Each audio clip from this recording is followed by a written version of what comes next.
America one time. What's happening with America? The boy had to like find a way to kidnap a judge who deliberately did wrong. The person who committed the crime said, "Can you see? You deliberately did it because you don't like that person." Wa mu judge yẹn wá ṣe live show. Ó demo bi kan. Wá ṣe live show. Ó ṣe wá rán judge yẹn létí gbogbo that particular judgment. Ó yá on stream it live. Police were trying to look for where he was hiding the judge. He stripped the judge naked. He said, "I start talking. Were you right with what you did? When you did that as a judge, have you not placed cost on this country?" Female America, they were like, yes, it's a freedom of expression. They have to speak the truth. So, at the end of the day, in the same police command, he wrote to that place. It's quite funny.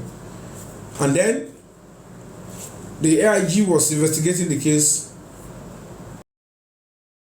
and lo and behold, it got to a stage.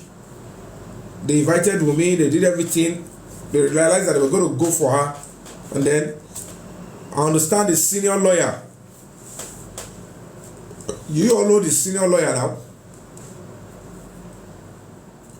The senior lawyer wrote petition to the IG that they should ask that the case should go back to where they are treating Mohbad's case originally. And then the AIG said, okay, if that is the case, it's not our case. Originally, it should be treated by Panti, but if we receive a complaint, we'll respond. Said, whatever it is the complainant, just pack it. And whatever it is the complainant has in Panti before, let them pick it up and harmonize it together. And they said, take the case in Panti, your progress report, take everything, the suspect, all the suspects. That was why, for the second time, zone 2, she started the same shouting of my name.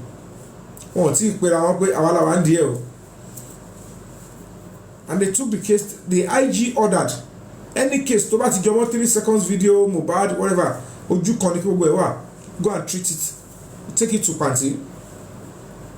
And then the following day went to Panti. So I was expecting that no place again. Panti and all. Though even the bookie Jesus said that the case is dead on arrival. I don't know what she saw. I don't know who told her that. And then the police officer in the SID is calling me to come. But case is done. She lo ti àdúrà ni mo fẹ́ kí má bọ̀ fún mo ní kí má rìn kú ni. Ṣé ló pé yóò tiẹ̀ wá níṣẹ́ yìí ò ní kankan. Ní command needs one command. Come and ṣe case better. It's one case, same case, ní different department, ní command kan. This is beyond people's trust. And I don't know who is listening. Somebody needs to call the commissioner of police and tell him it's now becoming a serious melee. In one command, autonomist special squad, commissioner special squad, same àdúrà lolo jombe. Ona lo tún lọ fẹjọ́ sùn ní special kí ni mo pa àwọn ilé investigating department, state intelligence department, same case náà òun náà ló tún wà ní Panti gbogbo ẹ̀ under Lagos State Police Command, same complainant, same suspect. So kí máa lọ bẹ̀yẹn apẹ̀mí come on Tuesday then say why the police call you didn't answer kí n wá kú ni ṣé kí n máa rìn kiri ni ẹ̀rọ mo ní ìgbò náà ni.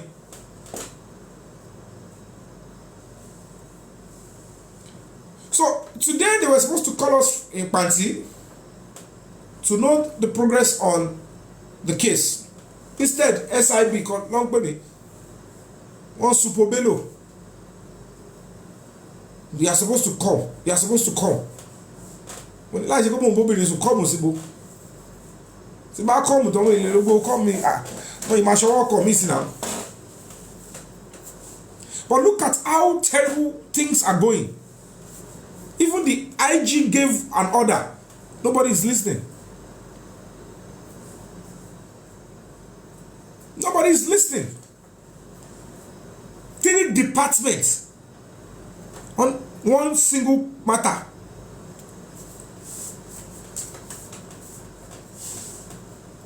Ẹ̀yọ̀ táwọn olè armed robbers gan bá wá bọ́ta tó pààyàn lọ káàkiri gbogbo ẹ̀. How many departments ló máa ṣe kéèsì? This is not palatable. It's not making sense. This is not how to abuse police power. This is extreme abuse of police power and privileges. It's going to bring a serious cause. One of the greatest jeopardy is to abuse public power that is given to you. Come on, wait, go. I had that from my don't. So I want to ask a question. We're going to be looking into all that, but all this kind of mess, bad eggs, terrible things in Nigerian police. Nigerian police force belongs to Nigerians. We have to take it as our property, and when we see things that are not working, we'll speak up and say, you know what, take it out, because if it works well, we'll benefit it. If it continues like this, we'll have to face it. I laugh at me now, but I just look at it and say, what is really, this is becoming messy. So you don't want to take what's leadership on it. And there is no way you have a leadership that understand what policing is, who has gone to, when it comes to standard policing, why would one case 3 departments, go say hard up. Now we have waited to hear from them. So the question now is this, because as we speak now, we want to protest on the 10th. And we don't have a funds yet. So I just want us to know, do we go on with the protest or not? So that's where, do we go on with the protest? Mohbad is going to get justice. The real, everything might get it. Maybe the police officers are still investigating, or they're trying to bring something Friday or Monday. But what I was expecting is that today they will call us as promised. Instead of that, it is one SIB. I should be coming to come and see what the case that party is investigating. So, because for us to have a protest, let me see if Leo is here, because she is the one doing all the breakdown and everything that. Mangbo kini ko Asabi, èèyàn kan send request Asabi, ṣé kò ṣe àwọn Asabi onípátá pupa mẹ́ẹ̀yàn. Ṣé Asabi eléyìí tó da dẹ́gẹ́ gbé sókè náà.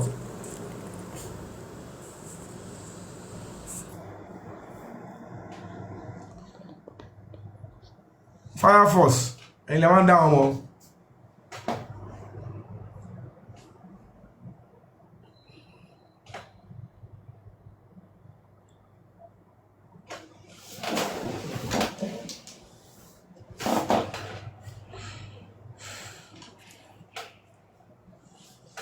Yeah, it's sensitization protest. That's what I'm asking.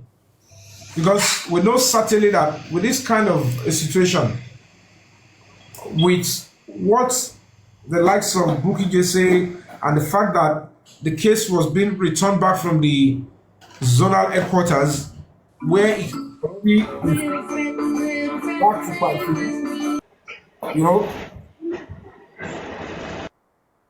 certainly that we still have to trust the idea, and the whole idea is that originally, let's be honest with ourselves, Panti is meant to be the legitimate department to be in charge of Mohbad's case.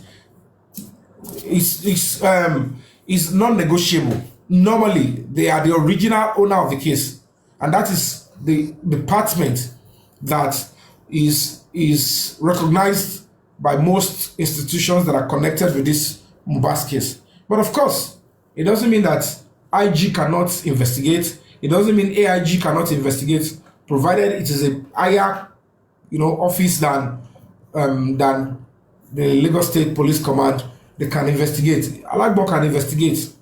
So in this instance, now that they said, you know what, just take the case back to where it is originally domiciled. We expect that by today they should have. If they don't respond, it's just going to be the normal thing. The only thing that can make them to respond, because if we say, Alpha, why are you not responding to us? If I go there and they tell me we are working, if I come back to tell people that they said they are working, they will get back to us. They will say, I mean, it's a lie. But in this case, the sensitization protest is to look at the confession for the Damola to say, I did it. And I deleted the evidence. He is up to something. And then we are also up to something.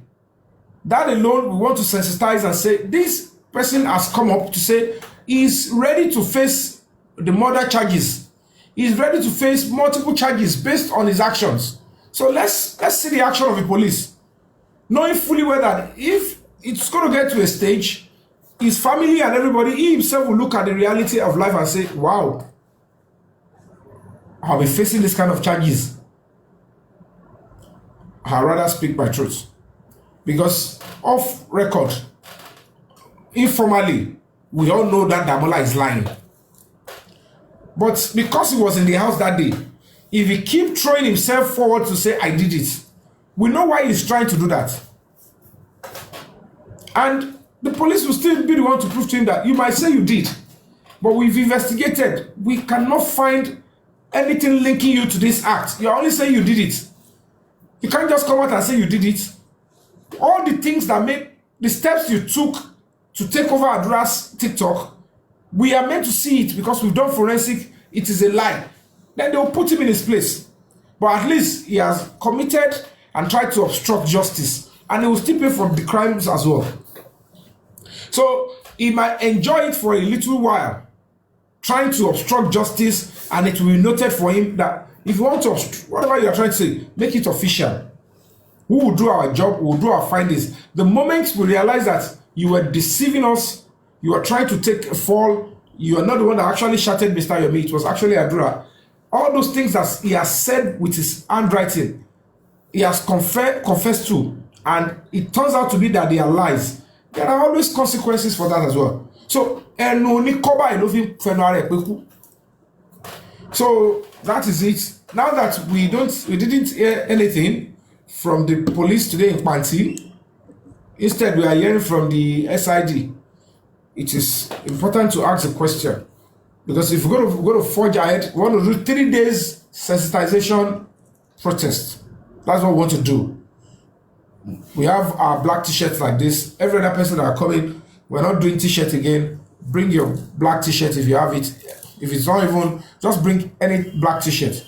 And again, most certainly, we would be going through so many little other expenses that we have to undertake, which of course the foundation does not have the funds to execute that as we speak. So it's just for us to look into it and say, what and what do we have and how do we go about it? Do we postpone it? Do we continue with the protest? That is one of the things I'm asking. But we are willing and ready to forge ahead to protest. So it's because at the end of the day, whatever the case may be, we just have to be together in one voice and face this squarely so that we can have. So let's bring in our discussant. I'm going to be starting with, I think, who came first? Debbie, you can unmute your mic.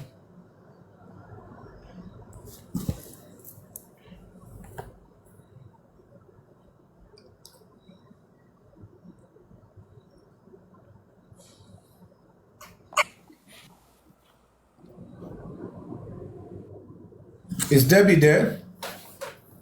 Okay, in the absence of Debbie, Senate President Espander, you can. Senate President Espander, you can go. Good evening, everyone, and good evening, Mr. Yomi. And how are you feeling now? Hope you feel better. Yeah, I've not even treated the leg, but I'm using some paracetamols and stuff like that. Okay, sorry. You will get better soon. According to the question you asked. And if I may ask, now I know you said it already, but I just want it more clear that because initially you were waiting that you will be called from Panti today so that you will be told which day you people will be meeting.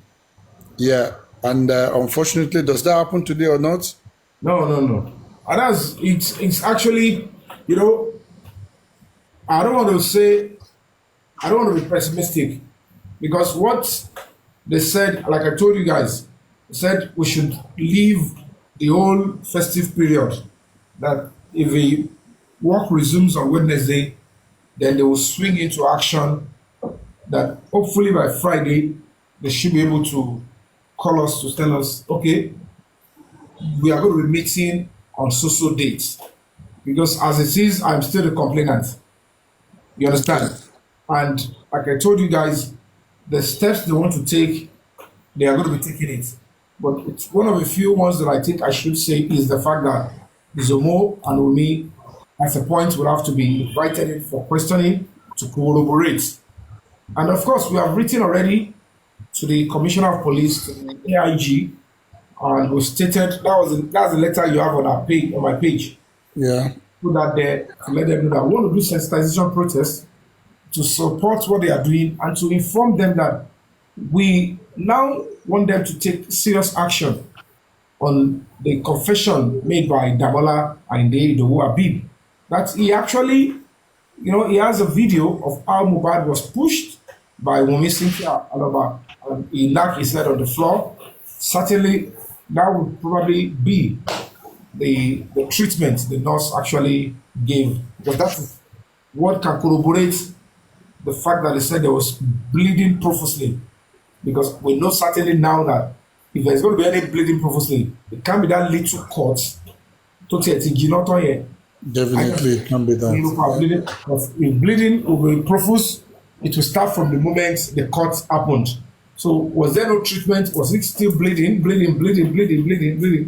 And at the end of the day, if the toxicology, the family toxicology that we are expecting, that is the only and the remaining lifeline that we've got.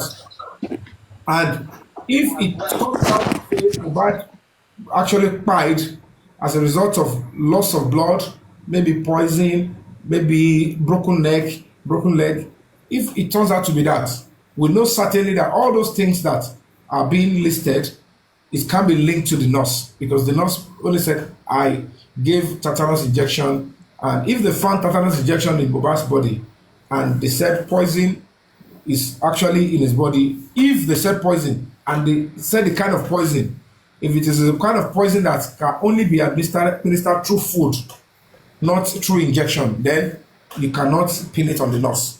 Even at that, yeah, from what happened, was it not last week or a week before, from Punch and Vanguard, that Mohbad's dad said the guy died on Monday and not even the Tuesday that the nurse said he treated.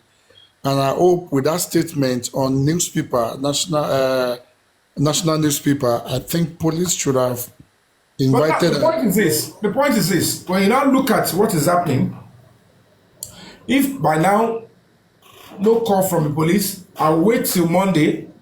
Like I still want to believe in the police officers in Panti. So I want to believe if they don't have information for us today, maybe by Monday they will. But of course, most certainly, if they don't have information for us through to the 10th of April, where we said we want to do sensitization protests, then certainly it's going to be worth it. Because at the end of the day, it will probably mean that communication gap. Why are you not communicating with the complainants, with the people that are, on the matter? That, okay, we're working, you told them this. If it's not going to work on that date again, the onus is on the police to remind us and tell us, oh, please be patient with us. We can't be telling you every step we take or what we have recovered or what we haven't recovered or where we want to go and recover something. But we are working. Can you give us more time? Because everything has to be with time. If he doesn't have a time, he doesn't have a plan. Any plan will come with a plan. Time, you understand what I'm saying? If there is no Time and plan, communication, and they need to communicate as well. exactly. So that's what I'm saying. Okay, please take Nigerian police along with you on that tent for the project. Very important. Of course, we've written to them. We've written to the Assistant Inspector General of Police. We've written to the Commissioner of Police in Lagos State of our imminent protest. And I can tell you guys for free, this is always the time they will come for somebody like me. They will always come for somebody like me. Because normally they will tell you the protest will be hijacked. They will always say the protest will be hijacked. But the fact remains that why are they not bothered about the police investigation being hijacked? Why are they always concerned about people legitimately going to be expressing themselves? And for all I care, peaceful protest is fundamental human right. It is human right. It is our alienable right. We must protest. But of course, it's not something you want to do alone. So I was expecting that they're going to call today to say, oh, Mr. Ami, but benefit of the doubt, if you don't call on Friday, we're going to be waiting on Monday. But most certainly, the whole truth is out there. We have written to them, the whole world has seen it, and they know that we know what we know. And if eventually, if those videos will start to litter social media, I've been hearing one Binti saw this one. And I saw a video where Binti was confirming that in that video that he saw, Wunmi was holding a very dangerous weapon. Now, picture if that kind of a video filters social media. What will police say is the reason why they have not taken action? So, and people should understand, you can't blame the governor then, because people will react. A single word from somebody could trigger the entire nation, and then they were like, what is going on? How come the police didn't see this? Is it because they were not told? And it will be so evident that we told them that the extension is here. And somebody is claiming he deleted it, but at the end of the day, it turns out to still that it exists. Now people are seeing that, because people will put 2 plus 2 and say, look at the person that is being shielded from prosecution. That is when people now go back to when one of the top activists was saying that the prime suspect ran to a lawyer. They will start bringing up that up. Nobody should now say the people reacting then don't love Lagos. Because I think so, I will follow due process. And we are trying to press the police, encourage the police, because at the end of the day, they are human beings. You want them to go and sacrifice to do something. You look at it and say, it's your job. You signed up for it. But now, if it goes south, don't blame anybody. So if people say fold your arms, if they don't communicate back to you, fold your arms. If it is 2-3 months, they don't, just fold your arms. Because if we're going to be going out there, I've got my own t-shirt. I can do solo protest. I can stand there alone, hold my placard. I'll stand there. They can't chase me. I'll go back. I can sleep. I look for that small net. Sleep inside there, put my solo. Listen to my Jimmy. But I'll come, go back there. But if we're going to be having that kind of a crowd, so many logistics will have to be put in place. So at the end of the day, if people are not seeing the need for it, I can't force people to join. I don't force people to join me in a protest. Do you understand? And they have been doing so many things to weaken, this voice of dissidence from this side. I don't know, but I'm just saying my own part. That's why I want us to deliberate on it. Because Timbani can react, but if I react, the next thing they will say is, Ombugba, antagonize, by glory. And these are the people that will keep speaking on the two sides of the mouth. Timbani could have a shame for anything. Wani Oshafe support, they call it support, they call it like mohbad, when they call it that protest. But if I'm going to be going with other people, because of the people that might truly feel for mohbad, but I don't know them, I will need to put up a proper arrangement. And it's not just physical arrangement. I will need to fly drone. There are so many other people that will be in different angles recording Securities. every activity. Before they change it for us. Because if you are dealing with this type of people, there are 1, 2, 3 persons. Only get them go. I come say ọ̀gbẹ́ni ṣá ko se pe we dey ko jókòó síbi kan be for fi camera yẹn síbi orí ẹ kó máa record what tó ṣẹlẹ̀. Because they will mess up. Coffee is streaming and laughing at you, Mr. Can you stop testing such messages? If you do that again, I will meet you or I will block you. I'm sorry that I even read it. I thought Somebody tested that before and I told them to stop it. If you continue to do that, I will block you.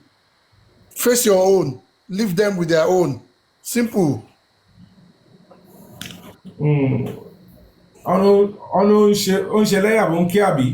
Yeah, that's their problem. Just leave them.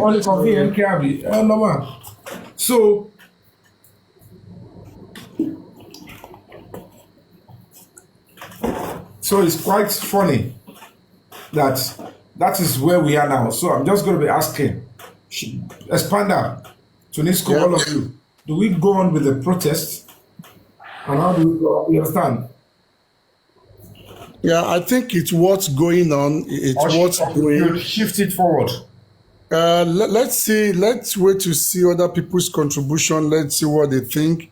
But left to me, I think we need to sensitize the public, so that whoever that is trying to shield or whoever that is trying to play whatever game, they will probably know, this is a serious case, that we are not joking about it, and we really want the results, and the needful has to be done.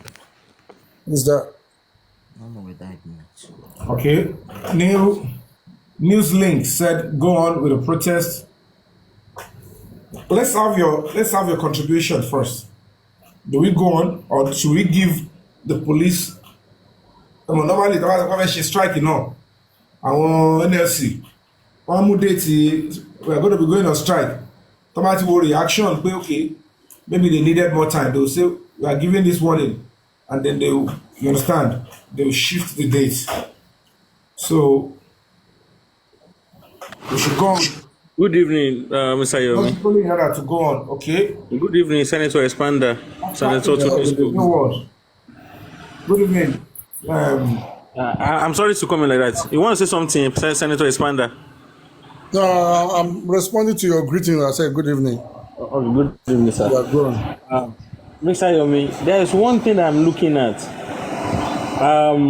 Apart from the financial aspect, we actually had something else in mind, especially the inquest, because it would have, because according to my own thoughts, my own personal opinion, I'm thinking that the outcome of the inquest as well will help us make decision of this protest. Although what's the date of the inquest again? 11th, Abi? 11th, yeah.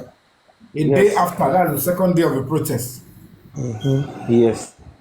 So do we do it like this? Do 10 in Panti and do 11 at the in front of the Corona court. Well, it will depend, and actually we have to do awareness for that. How do we do it?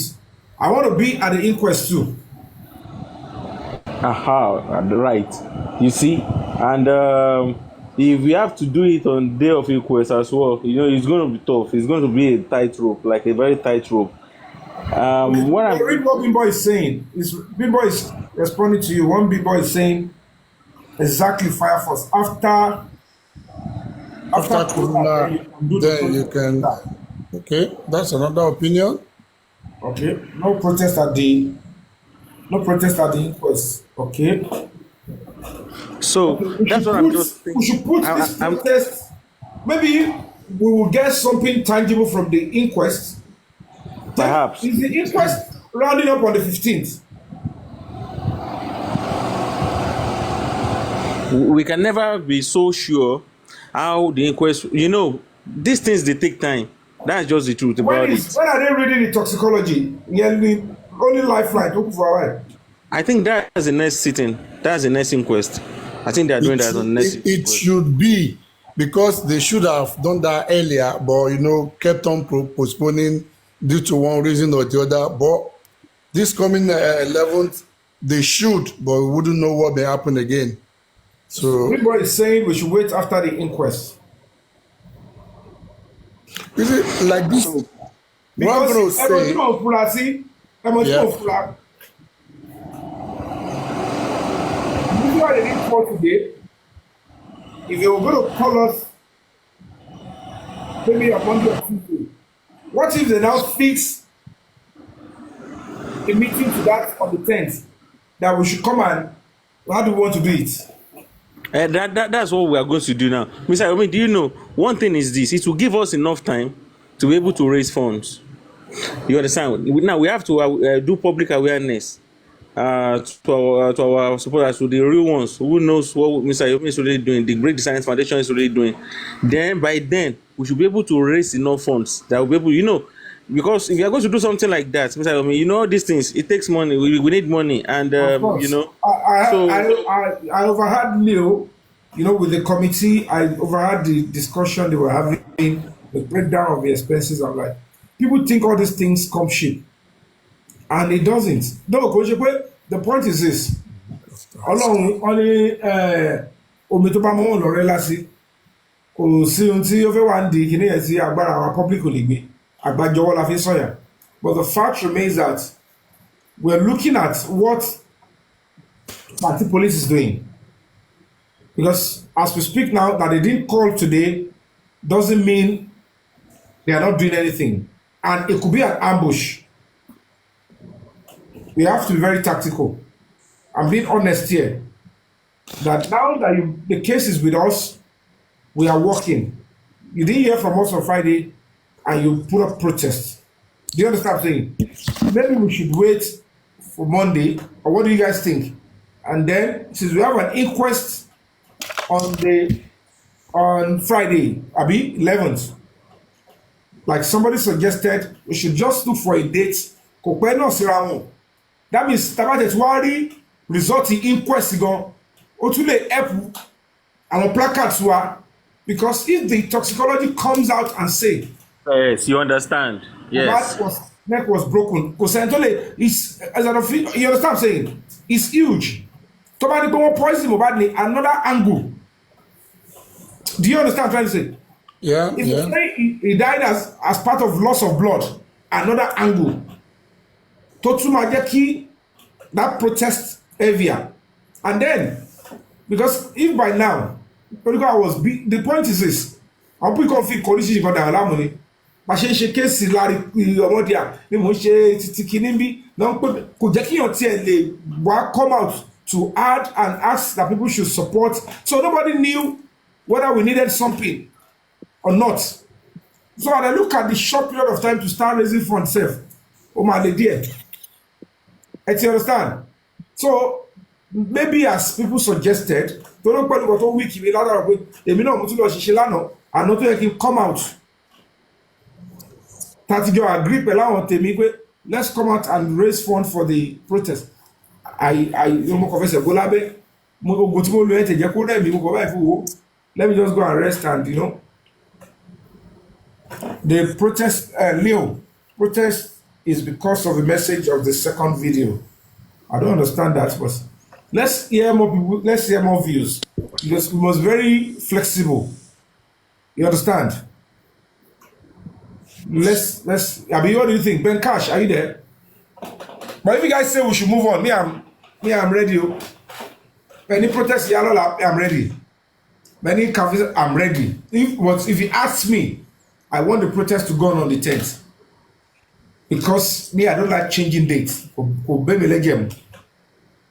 Because some people will quickly want to read ugly meaning to change of date. They don't know sometimes. Talk about questionless man bossy. they won't want to think in that direction. They will prefer to start thinking like somebody who is and then start making a mess of the whole stuff. But if you ask me, I'm ready. And me, I don't look for a crowd when I want to protest. One man will pull me. If I see more people, good. But me, I'll just say I am coming out of so date. If I see people, brilliant. If I don't see, I will speak and I will say my own part. We should wait till after inquest. Okay? Okay, let's have people discuss that 10th or after inquest and what date should we pick, which is going to be after inquest. Inquest is 15th. And even that 15th self, which is even good, is the day we are going to be having the case for King White. And with the Commissioner of Police, the case is doing in his own matter. That 15th is going to go to. So, Okay. If Ben Cash is not there, can we hear from Tina? Tina, can you unmute your mic?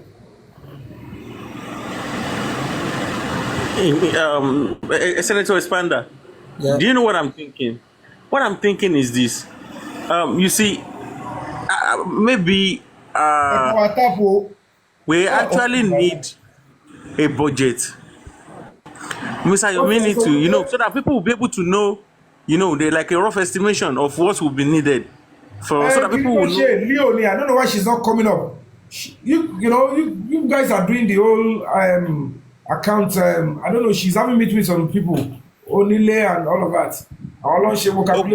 Okay. Yes, because we actually need, so that people will know how much we are really going to. So that's why people will be able to. I have to apologize. They are doing wonderfully. They have been doing meeting, but a minimum right one line because they are like I have to be the one to lead the discussion. But our talk on distraction to put you. Really see. Kí tún máa bọ̀ ní SIB lédè kí n fi máa ẹ wo ọmọ mi wà lọ́lùdé mo ń bọ́ ọmọ kiri mo ti ṣe ọjọ́ because at the end of the day they are just using many cases to drag you down. You need to know what happened yesterday.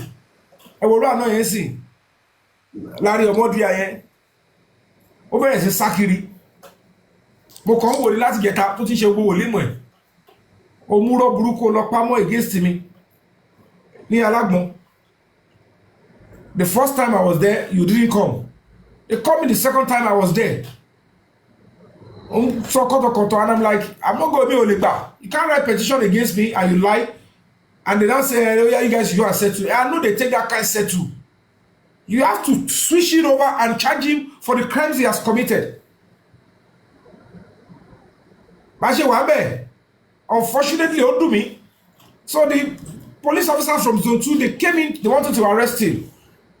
And the people in Alagba was like, oh, Baba, police, just, you should have waited for her. Don't do that one, no, it's our compare. Obere se gbon, bó ṣe ló bẹ̀rẹ̀ sí high blood pressure nìyẹn. Ṣé fẹ́ kú s'Alagba ni? Larry is just a big baby. He's just a big baby. He's a baby in a man body. You know the process I had to go through. Let me explain to you guys. It's quite unfortunate that people cannot differentiate when a human rights organization an NGO is working on things like this. You cannot expect an NGO come and account for you every kidding. There is always something they call annual returns. And we do that.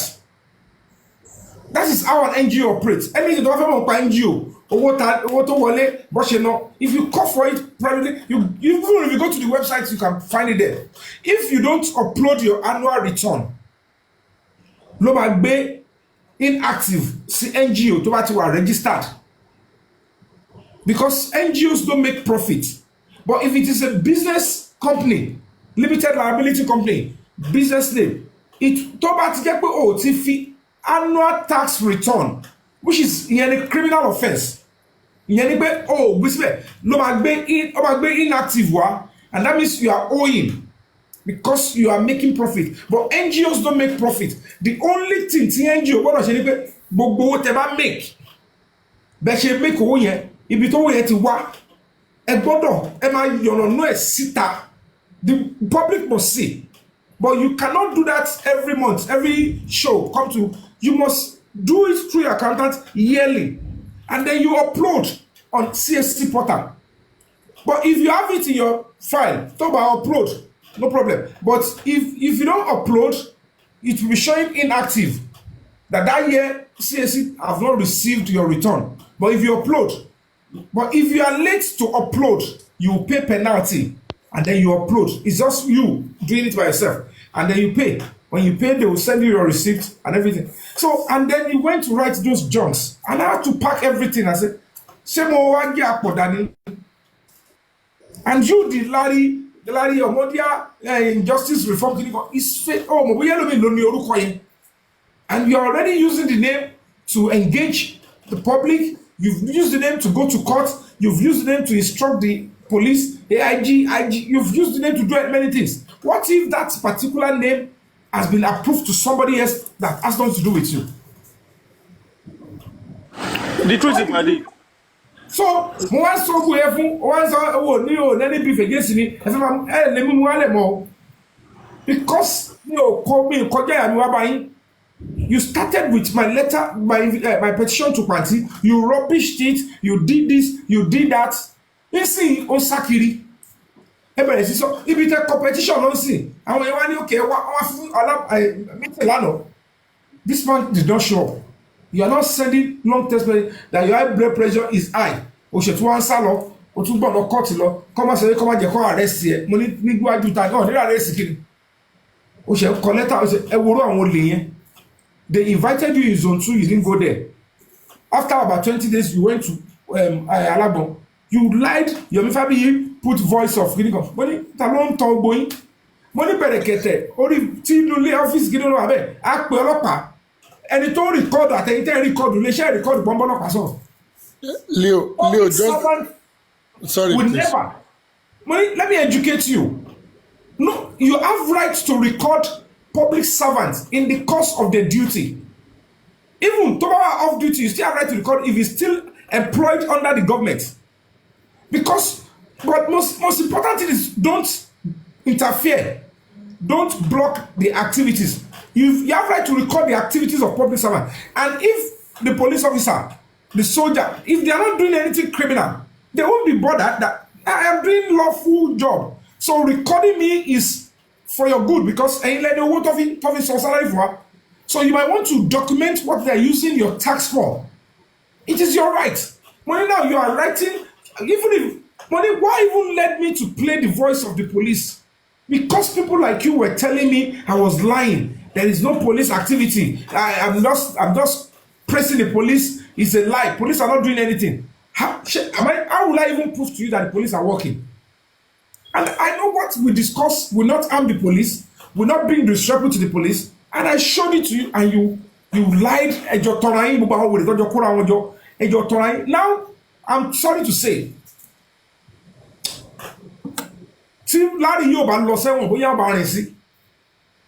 As in, òṣèpọ̀ kò tẹ̀ ní lọ́gán tí ọba ní lọ sí ìtọ́pọ̀ because ó ti wà àti alágbọ̀n tó lọ àti zọtú ṣé olórí apàtàpàrà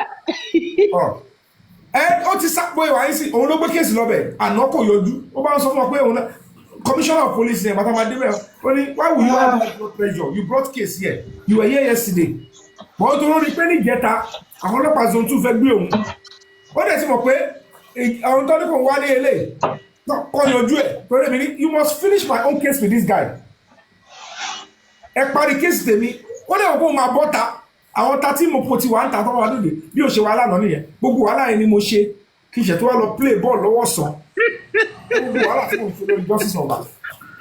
Leo is a big baby. I told you. I mean, Larry Koko. Larry Koko is a big baby. Legislation company. Larry Koko. No. He's a big baby. Mr. Yomi.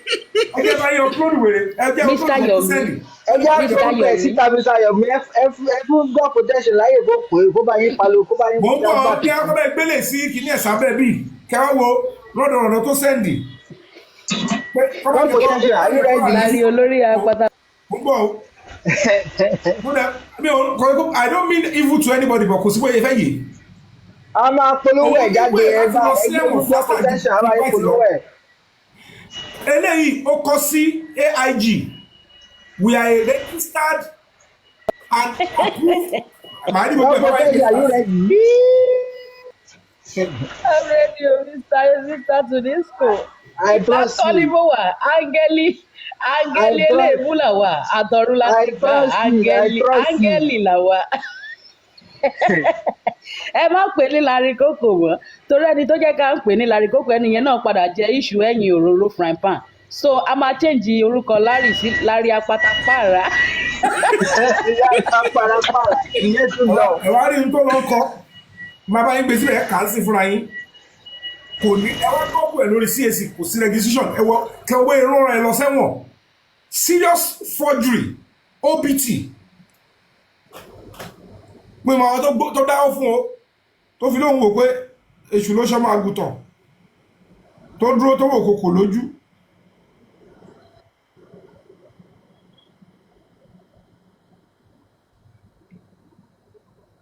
Tí ẹ fẹ́ tú àṣírí apatapára fún yín ni.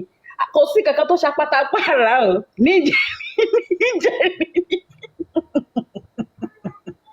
Níjẹ̀rin bí Mr. Yomi apatapára ó wà lórí pílátífọ́ọ̀mù kí lorúkọ bọ̀bọ̀ yìí bọ́ì tó máa ń gba anti justice mara Papariano. Paparano. Paparano. Ó fàjà. Tó ń búyàn ṣọ́ọ̀bù ó ń búyàn ní ìjẹta èmi ni mo lọbẹ̀ tí mo lọ sọ pé apatapára kò dáa. mo fẹ́ bá yín gbé kí ní ẹ̀sìn ìṣẹ́ Mr. Yomi, you are the only one that can pick Leo up. She has been saying you should pick her up since. You know, our account is private. Only you can pick her up. Ọlọ́run jẹ́ ìlérí kan dáadáa máa bá yín sẹ́ni kẹ́kọ̀ọ́ kà yẹn kẹ́kọ̀ọ́ tó kọ síbẹ̀ ẹjọ́ bá mi kà síta o ní ìlú èèyàn bẹ́ẹ̀ nílé ayé mi.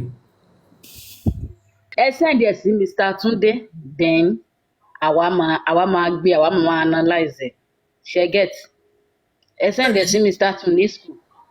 Ó wá lára àbí kẹ́ post ẹ̀ sẹ́yìn yín. Òun náà fẹ́ gbé síbẹ̀ sí ẹni akọ́ gbé lè síbẹ̀. Ẹ gbé síbẹ̀ jẹ́ kàkà. Kẹ́ wo àwọn oníjìbìtì. Òun ni ẹ ka kínní yẹn first. Ṣé lè rí kàmẹ́ yẹn? Ní òkú. Lọ ó jẹ́ wá. Yes. What is this?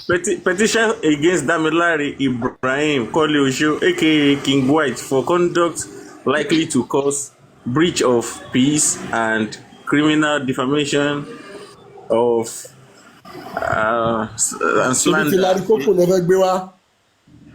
Òun nìyẹn ẹ wá Ele báyìí ni we are a registered non-government. Letterhead yẹn ni ó dá ọ̀rọ̀ tó letterhead yẹn orí letterhead yẹn Larry Omodia Foundation because ìwọ tó wà registered tó petition lò. against only Larry Omodia Foundation for what? For justice reform. Ẹ̀wọ̀n ti pa ẹ̀wọ̀ apatapára. Now petition against Damilare Ibrahim Kole Osho sọ pé ó ti lọ apatapára. Àṣẹ your foundation is not even registered. Okay, aka King White for conduct likely to cause breach of character abi breach of place and criminal defamation. Breach of peace and criminal defamation slash I think slander of my character and the integrity of my person. What are the person? Wo la jẹ koko, wo la jẹ lambo, wo ni kíbẹ̀ bá tún gbọ́ náà ẹ̀wọ̀n wọn apá wẹ̀ ní integrity can show. Tẹ́ bá yín kà. Ẹ má worry. Yeah, Mr. Kebe wa ka ẹjọ́ ẹ fún permission láti establish a more. No need of reading it. We all know that apatapára is a criminal. Hold on. You know. This is why I say. Protection. Let me just read it to you.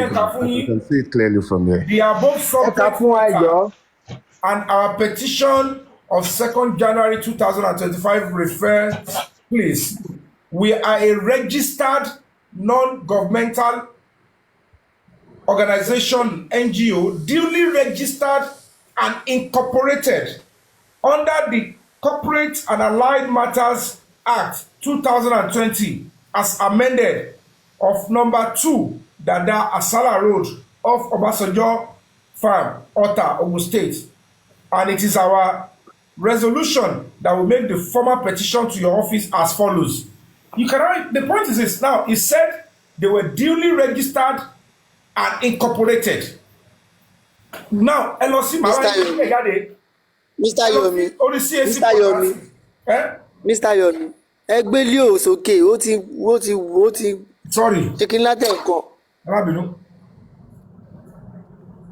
Leo This sí bí is criminal offense for using the word. Okay? Larry Coco, App it seems you don't want to know the meaning of law. AIG tí ó gbé kiri sí ọ̀dọ̀ ẹ̀ nìyẹn ṣé ń gbọ́dọ̀ mi ìyẹn dẹ̀ ní níbo ló ti wá rẹ́gísítà ó lóun ṣe name search wọ́n dẹ̀ approve name yẹn fóun láti ìgbà yẹn kò sí kankan.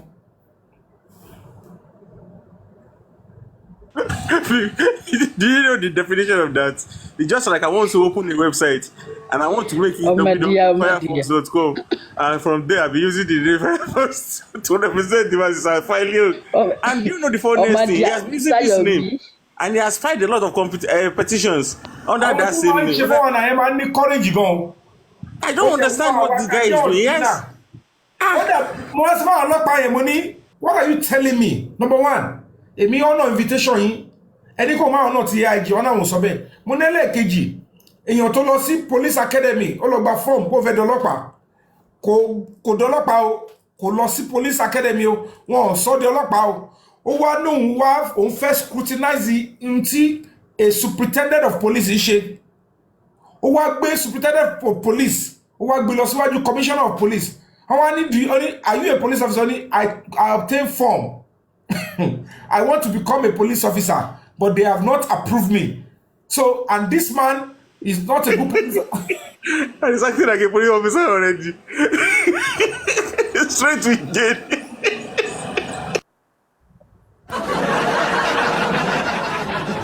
Gbogbo wọn bá rẹ́rìí pé wàhálà dé ẹni tí ọlọ́pàá tó lọ bá gbogbo fídíò tó ti bú mi mo wá ní the only thing tí mo sọ tí mo fi dárúkọ ẹ̀ torí ẹ̀mọ̀ kẹ́mi ò fún lésì láti jọjọ́ ẹ̀ mo ní lórí African QH radio mo ní ẹ̀wọ̀rú máàkọ̀ tó lóun lárí ọmọdé tó lóun fẹ́ mú bàbá ìyá Mohbad lọ bá AIG for what?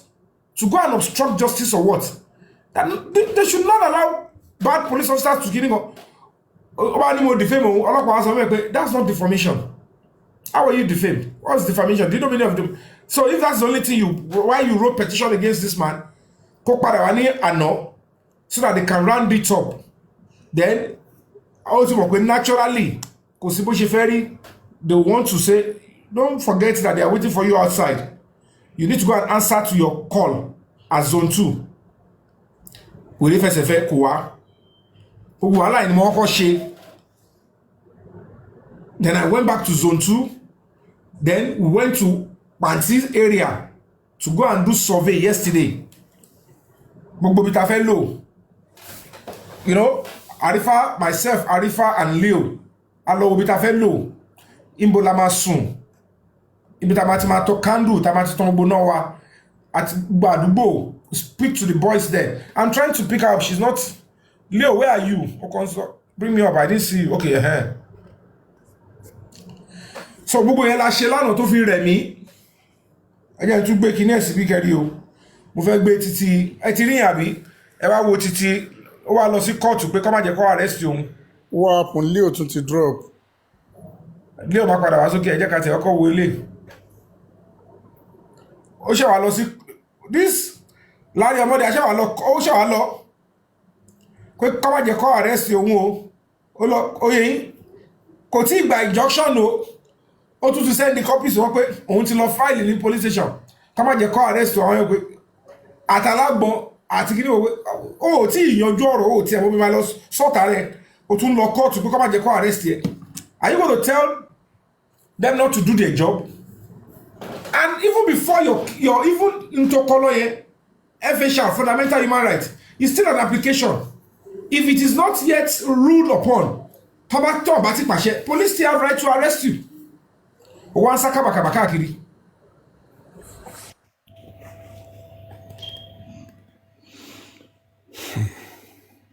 Fúnra rẹ̀ ló kó rẹ̀ sí wàhálà o, fúnra rẹ̀ ló wọ́jà o. Ìjà wá dé sí wọn sá kiri. Láti kókò, ìwọ ló wọ́jà. Ṣé ẹ mọ nǹkan tó ṣẹlẹ̀ sí Larry ṣé kí n sọ fún yín? Ṣé kí n sọ definition Larry? Ẹ̀wọ̀n ojú kóòtù ló lọ o. Kọ́ má jẹ́ kó arrest òun bí gbọ́rí. Nítorí ṣe tó wọ́n lo kẹ̀mírọ̀. ẹ wo wèrè tó gbé Ẹkúrẹ́, jáde. a máa fàájà fún un.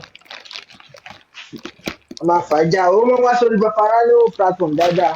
Ibẹ̀ ló máa ń wá. Judge wo ló fẹ́ sọ pé kí wọ́n má prosecute when you are already committing OBT, perjury, forgery, impersonation. Yes, that name tẹ́ wọ́n yẹn Larry Omodia, it could be somebody's company. And cyber stalking. It's also cyber stalking. Ẹni sọ ètò ṣe sẹ́mi, mo ń sọ ètò ṣe sí ìjọba gangan direct. Yeah, why would you say you are a police, which you are not? Which you are not. And then you are now engaging. And this man, Otiko letter, stamp letter to work over before. The letter before now was stamped at the AIG's office. AIG now looked at it and said, but you came here, you wrote to me that you are a registered NGO. So you don't even have registration, nothing. Again, registration number, even all of you, go on your phone and look at Corporate Affairs Commission. Kewa type Larry Omodia Justice for Reform Foundation or whatever it is. Kò sí registration name, kò sí number, kò sí registration, kò sí status. Why is this thing dropping Leo finally, that thing is dropping now. She sent another request again. Okay, let me pick. So gbogbo àwọn distractions stay on face. Wọ́n kàn ń gbọ́yàn lówó, wọ́n ń gbọ́yàn time tó yẹ ká fi plan fún kiribo protest àṣẹ lọ ṣe plan lánàá ta lọ bọ èmi leo láṣẹ lọ gbọ́ area. We are good to go àti lọ gbọ́ area àti ṣe feasibility studies. Even we met a lot of Justice for Mohbad supporters in that area that are willing to join us. Tens of them, over almost about 100 or more in that area as at yesterday knew that Justice for Mohbad. They were just shouting, yes, Justice for Mohbad, Justice for Mohbad. I said, don't do me more no video. So let me put this. Kaiworu wala ti en gbe mi damu ti o gbo e wa salo. That was the company. Actually, registration number, nothing. Kò sí kankan. If you, this one is still done yesterday. Well, they searched on the phone. Larry Omodia Foundation. This guy is a joke. I told you, it's a joke. That was just what I told you. Like, IT, not yet assigned. You know, he's not hiding. That means Only kò tí ẹ tí the one of trustees, kò tí gba CAC number, kò tí face EFCC who's come, and you kept here calling my own petition love letter. O tún kọ letter lọ sí pàǹtí that my own petition you are there, I should come and work with you. Mo ṣe bẹ́ẹ̀ ni pé mo rí within the little time o ti ṣe press conference lẹ́ẹ̀mejì. O tún kúrò mbẹ̀ yẹn, it was a time he kept saying no, it's a lie, Sakama J, golly light, that there is no warrant of arrest. There is no warrant of arrest that I'm lying. I was forced on live. Mo láti fi number IPO ní zone 2. I don't know this Larry. But I was forced to drop the number because the insult is becoming too much. And I'm like, I don't want to take it up with you. I don't want people to say, this actor is using his power. He's doing this. And well, go to that panty, zone 2. Call the IPO, go and see. Odebe, Ori gbogbo paperwork at the court order, lórí CCTV, bagagan. This man came out, he was not still humble. And you are fake, you are a fraudster. And you are doing all those stuff, messing around. He is impersonating that name because that name, I know you don't get your Fabi. The Larry Omodia might belong to somebody else. It might even be that he saw the name. He's only trying to exalt the public. That's what he's trying to do. And then they are accusing me of what they are trying to do. That's the point. And they're trying to put all the blames on you.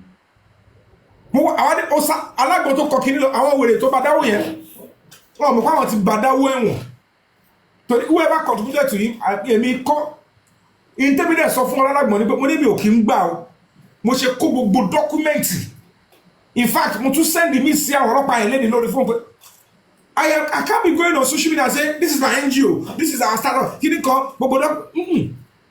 If you know what it takes to own a foundation, you will know the people, and it's not something you become on social media. If anybody needs it, you can even go online, or you can request, we'll send it to you. Maybe I don't need the bank statement, NGO. If you request for it, time will need it. Give me 2 days. I will call for it, send it to you. No, if there is anything people have done is donate to the foundation, I use it for what they don't even ask for. When we were going to Mohbad's house, I didn't ask anybody to send me money. I want to go and get court order. We want to mobilize police. We want to go to Mohbad's house. People donated. They just see me action. That is accountability. We want to, Mr. Ami, we want your NGO to go and do this. We want you to build 2 buckets. And I built 2 buckets, and I also built 2 cover. And you gave me money for 2 buckets. I built 2 buckets and built 2 cover in case. And you don't need to ask for accountability again. What you say we want, we are donating for, he has done it. Even if there is excess, it will be used for other things. That is how an NGO operates. Koshe, Arojo, Anchi, blogging, Kiriko, anybody, only a Lilliputian. People that want you to come to their level and start making a mess of yourself. Because, if you want to donate voluntarily, you have to understand that whoever is putting him or herself forward, totally register to show where. At the moon, and mess up, easy. If you accuse any NGO of anything, only call us all then they will ask, can we see the statement of account? They say, no, we'll bring it out, everything. But till your time to share returns. We don't have it yet. We are working on it. Our accountant will drop everything for you. Give our accountant time. Our call, everything. They can always, you can always send them. Our account is auditors.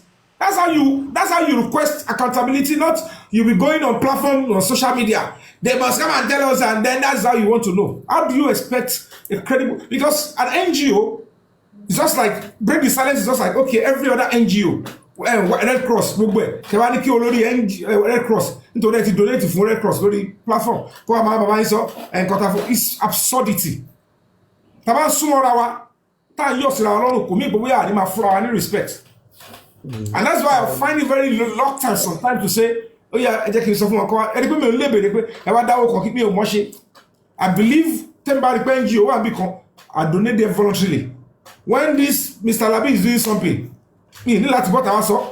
I donate my part, take to support what you are doing. To by the end of the year, to by the annual returns there. To me only get busy. If I my execute King White here. Tí mo ní láti ṣe ogba àwọn pẹ̀lú tó máa fi gbàdúrà mo mọye tí mo lọ yá lórí àwọn kìnìún àpò tó fi ń yáwó yẹn nígbà tí mo fẹ́ ṣe kìnìún neighbor Mohbad tí mo fẹ́ lọ gba ọlọ́pàá ní Abuja fún police protection kó lè gbé CCTV lẹ̀ one of the people here ló yá mi ní 1 million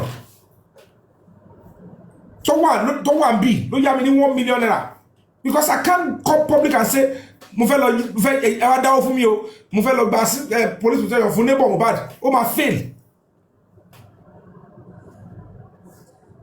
ẹni yẹn wà bí silence is gold ó wà bí mi ò ń parọ́ mọ́yàn when they wanted to take my life the other time tí mo ní mo sá lọ London African kìnnìkan ní Staten Island glorious shop woman because I have to say it. On ló kọ́ mú $500,000 lẹ̀.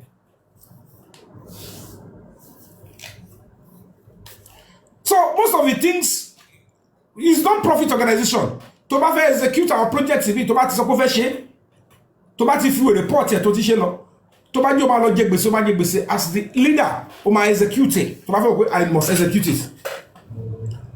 If I want to forge ahead with on the 10 I can forge ahead.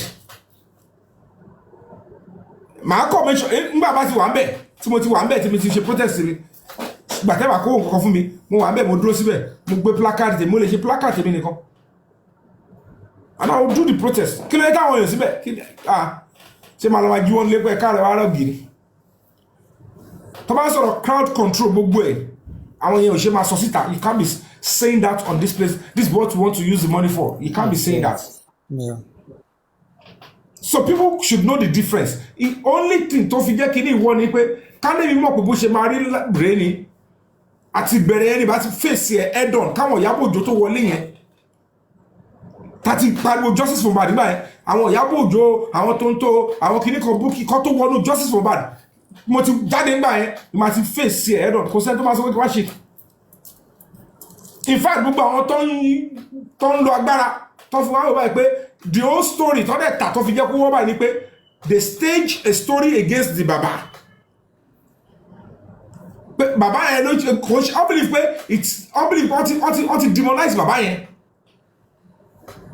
Gbogbo wọn ilé ẹ̀ lọ ti demonize baba yẹn láti ìbẹ̀rẹ̀ tó fi fún wọn láyè because wọ́n ti place pé wọ́n ti paint ìwé àtẹ pé baba yẹn ó fẹ́ fìyà jẹ ìyàwó ọmọ ẹ̀. Because of the only reason tó fi jẹ́ kí justice yẹn lọ straight òun nìyẹn pé irú bàbá wo lélẹ̀ who you be in this country agbára wo lélẹ̀ lóní ìwọ tó yẹ pé ti jọ agree àwọn ọlọ́tọ̀ ti jọ lọ́pàá nìyẹn táwọn èèyàn àwọn tí ẹrí tó lórúkọ tó fi dúró ti gẹ́ ẹ pé we help you ṣe fẹ́ jọ agree. So they are still making it look like the baba is about proper and meanwhile ẹni òun ló lọ́mọ ẹ̀. But whatever the case may be, the truth must still be established. Tàbá wà lọ wá bọ̀, investigation máa lọ, tó bá padà já sí anybody lórí, then we will know, but it's not coming to conclude lórefe. Thank you, wá bá bẹ̀rẹ̀ nígbà yẹn, kò sí tó kọ́ mi pẹ̀lú bàbá àti ìyàwó ọmọ ìjà, èmi ò lówó gbó yẹn. No, I won't be pally to any of them. I want justice, I want justice. But It's even homicide case. It's even homicide case. You cannot take sides. You cannot take sides. That's just it. When they were saying jargons about me, what do you people think I am here for? Justice for Mohbad, break the silence. Mr. That is why I still don't understand what is happening with this case. You are taking out the wine. Justice for 1 minute, please. Aremu, can we hear your view? Go on, please. Yeah, I said I'm still concerned about why is the wife not being invited till now that you guys are talking about the case. My brother, it's just like, look at this Larry. There are some people, they are very smart and very cunning.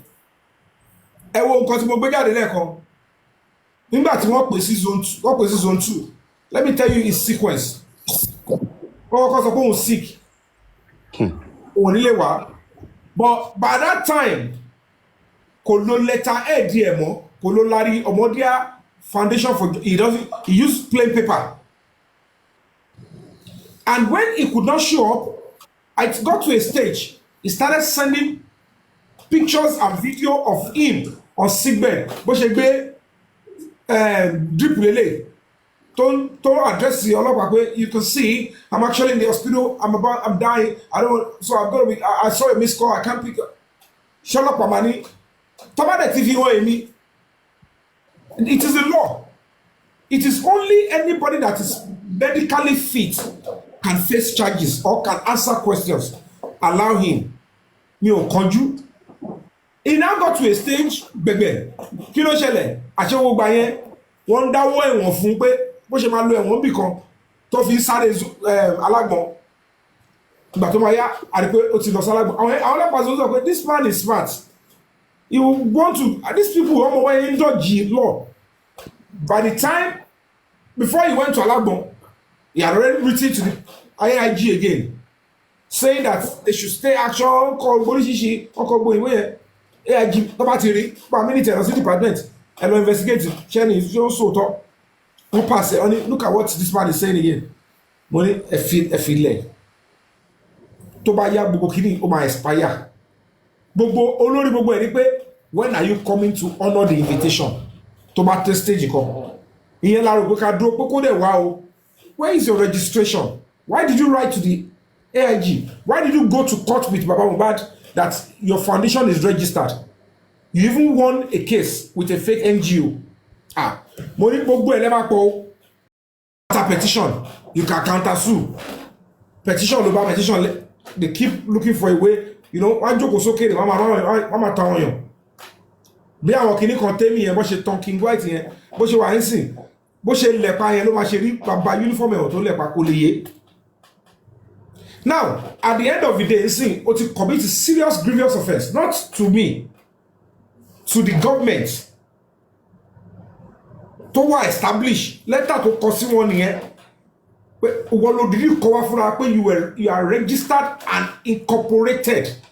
Because NGOs are incorporated trustees.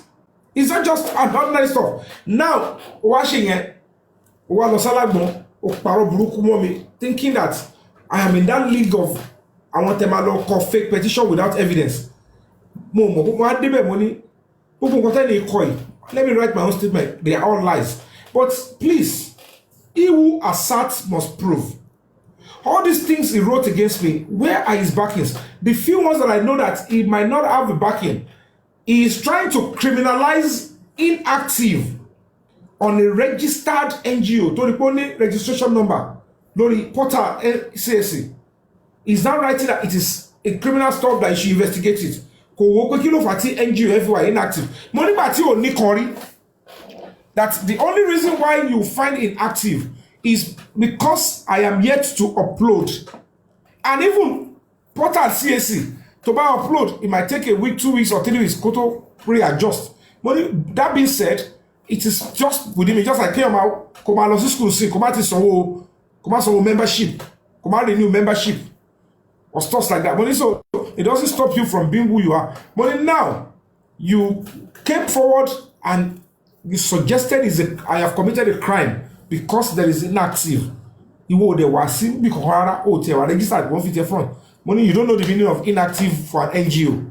But whoever deceived you that a crime has been committed, you need to come and prove it to me.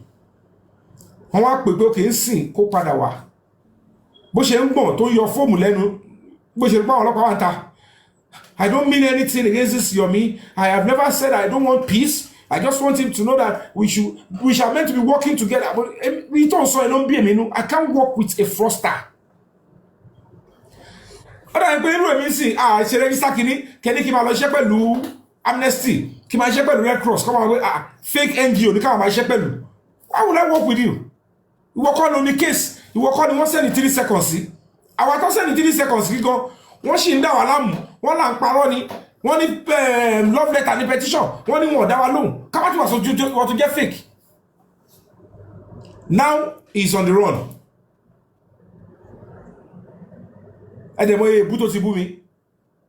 Let me tell you for free.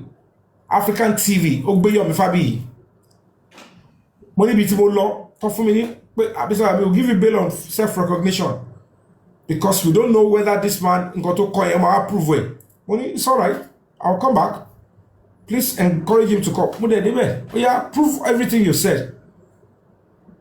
I said, for what?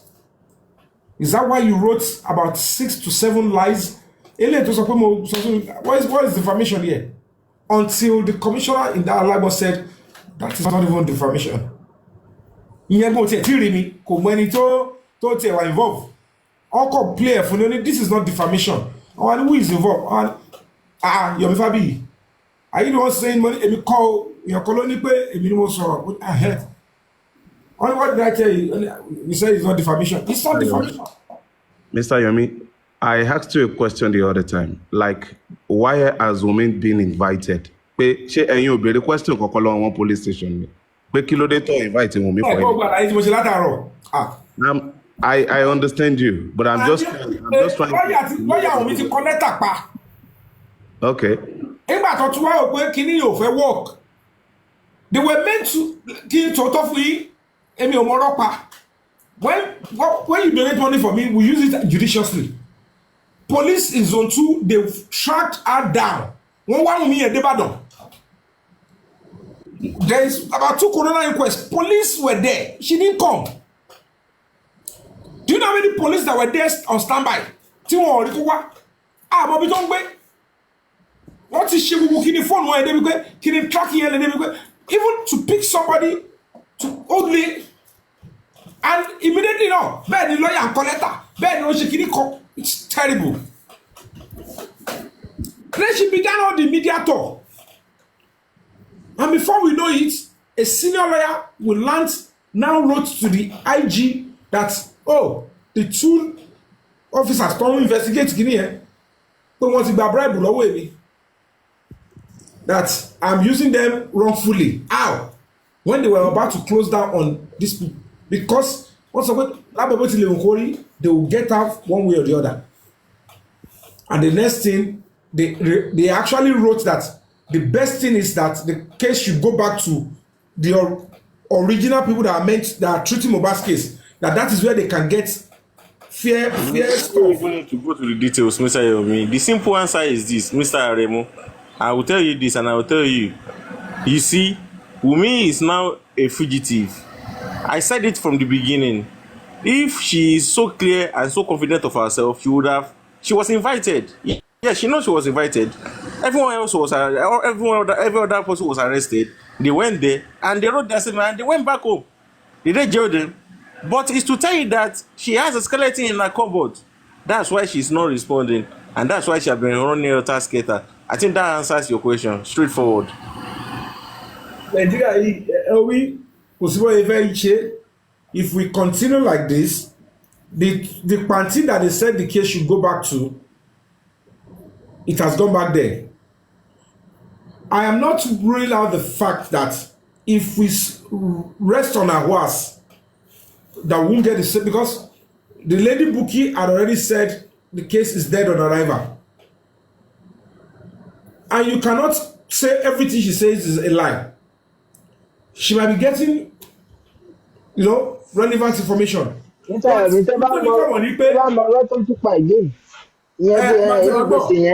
you people should know is this. In 2024 beginning, they actually believe, if they tell the Wumi Adura that they would ever be invited by police and they would have to be drilled to an extent that they will be giving Zomo name, they will be in place, they will be arresting them. They never thought it will ever happen. Because even the likes of this bookie that said, our competition, so they know that some of these people that are saying about Kokini Koni, if you write petition against anybody, you must be there to write your statement of what happened. Petition is different to your own witness statement. Under caution or to call voluntarily for Olopa is the only thing that will be accepted as your statement, as your complaint. So, to go to London, to the to the competition, tí wọ́n fún rẹ̀ ò wá, tó dẹ̀ kú wọ́n ni complainant, wọ́n ni victim, báwo ni case yìí fẹ́ progress? Except you follow the due process.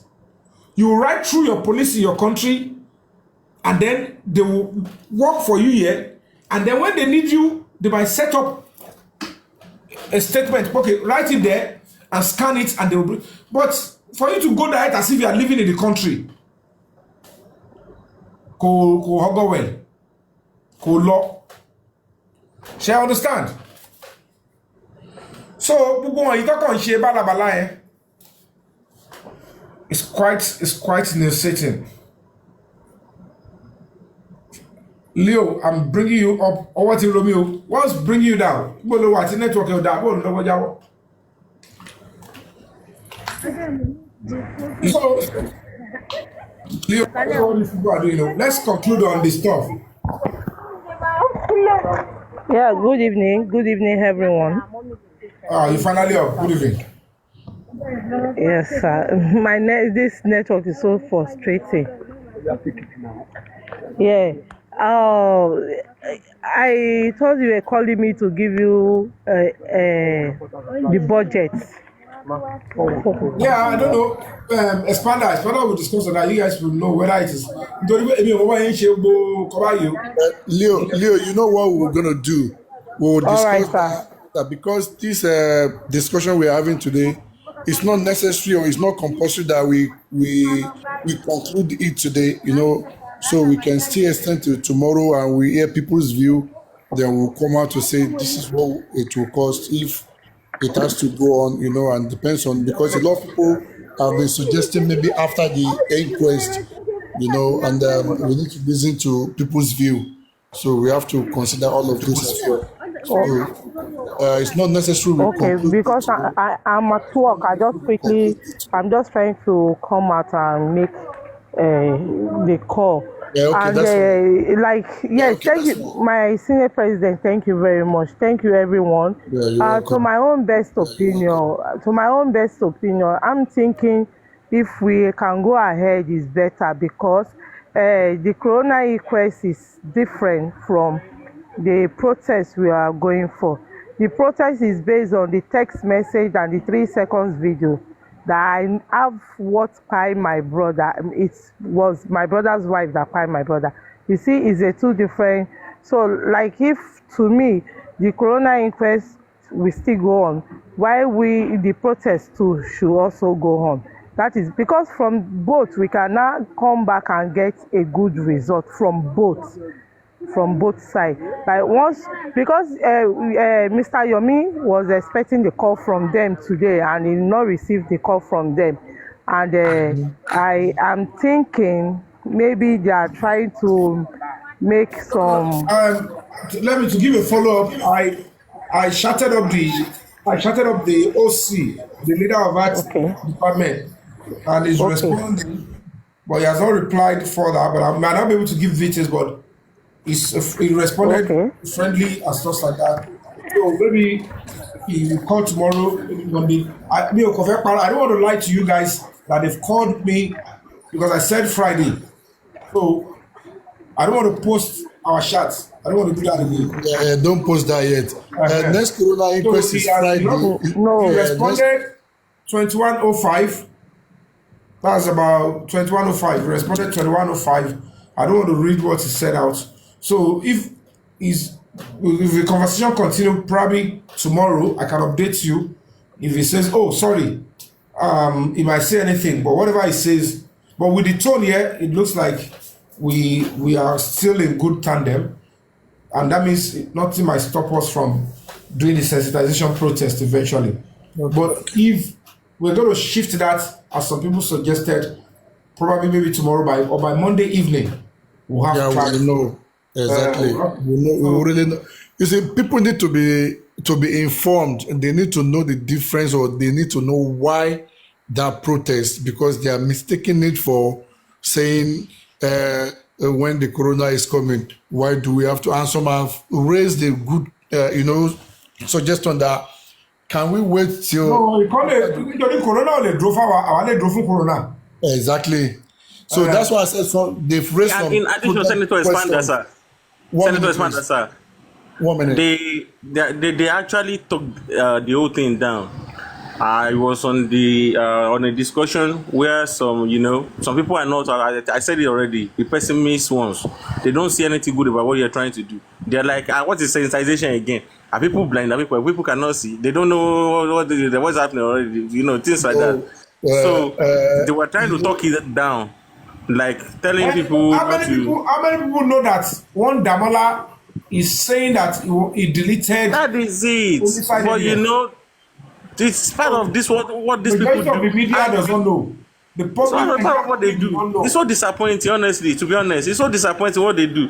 Like anything, we are trying to move forward, but you want us to follow you. We are not saying that we're actually backing you up on what you are doing. But you cannot just focus. We are not zombies. We cannot just face one direction. We have to spread it's just like it's like a tree. That's just it. Our intentions are Folks, pure. what you should know is this, that a lot of justice fighter, they were against this movement, and a lot of people know them, and we know ourselves. You understand? So definitely you will still see that. See what we are doing? Yeah. Baba. Yeah. A lot of them. On social media. Teba bossi ìgboro. Gbogbo ni gbòṣòwò gùn. Kò sẹ́ni tó wà lóun fẹ́ mú òótọ́ kú tó pa Mohbad. Tí o mọ̀ pé the police are meant to drill àdúrà. He needs to say something. They are trying to. Adura is not talking. They didn't want him to talk. And when you see that message come to me, you can only play the devil's advocate and say, okay, he's one that Mola Kamago, he said he's the one. We know it's Adura that shutted me up. Even on the day of the World Congress. Corona no Madrid Adura, people with tongue here. Need your word press. Adura, you can read Adura content. You can read it, to say, no, this guy is feeling guilty. Abi, ṣe Corona judge owó kò ní wo inquest wa kò ní wo press conference kò wo Adura pé ẹ̀yin máa see it. Only drilling gidi àwọn ojú ṣe. So even at that, we don't care and we will not stop them from doing what they are doing. But our own explanation, our own action, and our own move will convince a lot of people to say this is the truth. See, the point is this. In Toko, Jofe admits, Onikwe, who initiated the Corona inquest? Oriyomi Hamzat said the prime suspect or the person that actually committed the crime ran to somebody. And it is the person she ran to, initiated and suggested that let's settle this matter through this place. And then the police said, we have done our own investigation. It's because they've blocked all means, or whatever happened then. So at the end of the day, that Corona inquest, easy fún wọn láti sọ fún gbogbo witness wa ọ̀rọ̀ wọn ò lè dán tí wọ́n bá ti fẹ́ lọ bẹ̀ wọ́n sọ tiẹ̀ báyìí. Without fact, without evidence. Kò sẹ́ni tó máa lò ẹ́. It's not a criminal court. Táwọn bá sọ pé A ni wọ́n rí wọ́n sọ pé B ni. Ẹ jẹ́ ká wo evidence tó bá máa fi prove pé A ni kọ́ mu jáde. Wọ́n mọ̀ pé gbogbo wọn tó lọ sọ̀rọ̀ bẹ́ẹ̀ yóò lẹ́ kóòtù àtẹni tó sọ kọ́ pé primary wa tó ní kọ́ pé naimali wa kò sí gbogbo wọn tó mú evidence. No evidence, no fact against them, nothing. This is the reason why. Ìyẹn làwọn ṣàlàyé pé gbogbo kíní yìí gbogbo àjọ wa Nàìjíríà yìí ni. Àti mọ bó ṣe lọ now whatever the case may be ọlọ́pàá la máa bá pò ó. Wọ́n lè jẹ́ kó yọ ẹ́ báyìí pé ọlọ́pàá ò ní ṣe kankan. Ọlọ́pàá ò ní dáhùn until ìgbà tá prove ẹ̀ nígbà tí ọlọ́pàá tún wá bẹ̀rẹ̀ iṣẹ́ àwọn tó sọ pé ọlọ́pàá ò ní ṣe kankan torí pé ìtìjú kọ́ ládùúgbò ayé sọ pé ọlọ́pàá ò ní àwọn náà lọ tún lọ wá kọ̀ǹdẹ̀ lọ́dọ̀ náà ó pa lọ́dọ̀ ṣe kà tọ́ni ẹ̀ stop tó ṣẹlẹ̀. If not ni èmi ò bá mohbad tán but I can tell you for free the police they saw the legitimacy in our grievance as members of the public and they listened to us without bribing or paying any money and they were putting their lives on the line to bring the truth down. It is the same police that they said they should have gone to some police went into Mohbad's house. Police went to Mohbad's house, neighbor. Police went to this place of hospital. Police now they went to bring Adura in. Police asked Wunmi come. Then you ask yourself, àwọn alágbára tẹ́ ń lò yẹn, wọ́n wò pé kí la fẹ́ ṣe. Police brought Damola in. Gbogbo ẹ̀ lóríṣiríṣi Damola at the end of the day, gbogbo ẹ̀ ti ń lọ ẹ̀wọ̀ ṣé wọ́n ti wọ́n wọlé ni. They were detained for at the end of the day. Wọ́n gbé kéèsì kúrò ní zone 2. Ẹ wá lọ gbé kúrò bẹ́ẹ̀. So at the end of the day, ṣojú ń dun àwọn aráyé ni. Ṣọlọ́pọ̀ tí mo bó ṣe ń lọ ni. In fact, the inquest stopped at a moment, only for it to be resumed again. And I don't want to say this, but I will say it. There have been many cases, especially, we still remember the case of MKO Abiola. We know, but let me not go that deep. This is the reason why we are telling the public. I do have sort of the inquest. Yalo Musoni Nuno, or Musego work. So we are telling them publicly now. Who are the politician? Ṣé wọn padà get to be Okopo? Ṣé kò sọ̀rọ̀? We support the inquest 100 and I'm happy that you are going for the next sitting. I'm so happy, Mr. Yomi, because we shift. No, tabayepa máa ṣe protest here o. Okay. Oye ni o, o depend o. Because well. But you have a good mind. You see, this. I must be there to me ò ní jẹ́ kó dé. This is the point, Mr. Yomi. This is the point. The point is that we are not against the inquest. We want them to know. We are not against the inquest. My first outing was at the inquest. Abishe, like the protest at the inquest, of course, yeah. There is solidarity. It was a solidarity stuff. Tẹ̀tẹ̀ ni àwọn kan sọ pé against inquest ibi tó sọ tó gan wọ́n ti sọ dọ́dọ̀ KH radio wípé Mr. Yomi against inquest. Mo against Àwọn tó ń pè inquest bẹ́ẹ̀. ẹni tó sọ èmi mo lọ síwájú inquest mo jókòó lẹ́ẹ̀lẹ́ mo gbé placard mo wà lórí ìdó fọ ọmọ do you know how many hours I stood in front of that place? Do you know how many hours? Mo against inquest mo yẹ camera mo interview tí mo ṣe tó gbọ́ fún mi bẹ́ẹ̀ jájọ́ yẹn. So ibo mo lọ yẹn ilé ìyá Mohbad ni mo lọ àbí family house àwọn òmìnir níbi tí mo lọ yẹn tí mo tún jókòó lẹ́ẹ̀lẹ́. Kò yé wa fún wọn. So these are the things they must know. These are the things they must know, Mr. Yomi. And then they will not, it's not stopping us from moving forward. Check out shift the protest here see after 15th. That's what I'm thinking. My own Shifting is the opinion. best. What did he say? Tunisco, what did he I say? think when shifting yẹn ló máa better after inquest. Sherry, like I said, we can continue to deliberate on that, but we will not conclude on it today. Okay, so let's still see how it goes till Monday. Expander, Yeah. you be in charge of that. You tomorrow we'll discuss it. Yeah, We we'll have to discuss decide it and yeah, definitely. Okay. Tell my No worry. Shebe Yensin. Because we have to notify them. I got to think Of course, yeah. I notify the understand. AIG that will change the date. Commissioner of Police. Though they will be happy because they are looking for a way to silence me. I can say, and part of it is they want to do is let's find a way to say we arrest Yomi or we do this because I can tell you for free they know they can except they do go the back door they can't stop me from protesting. They can't.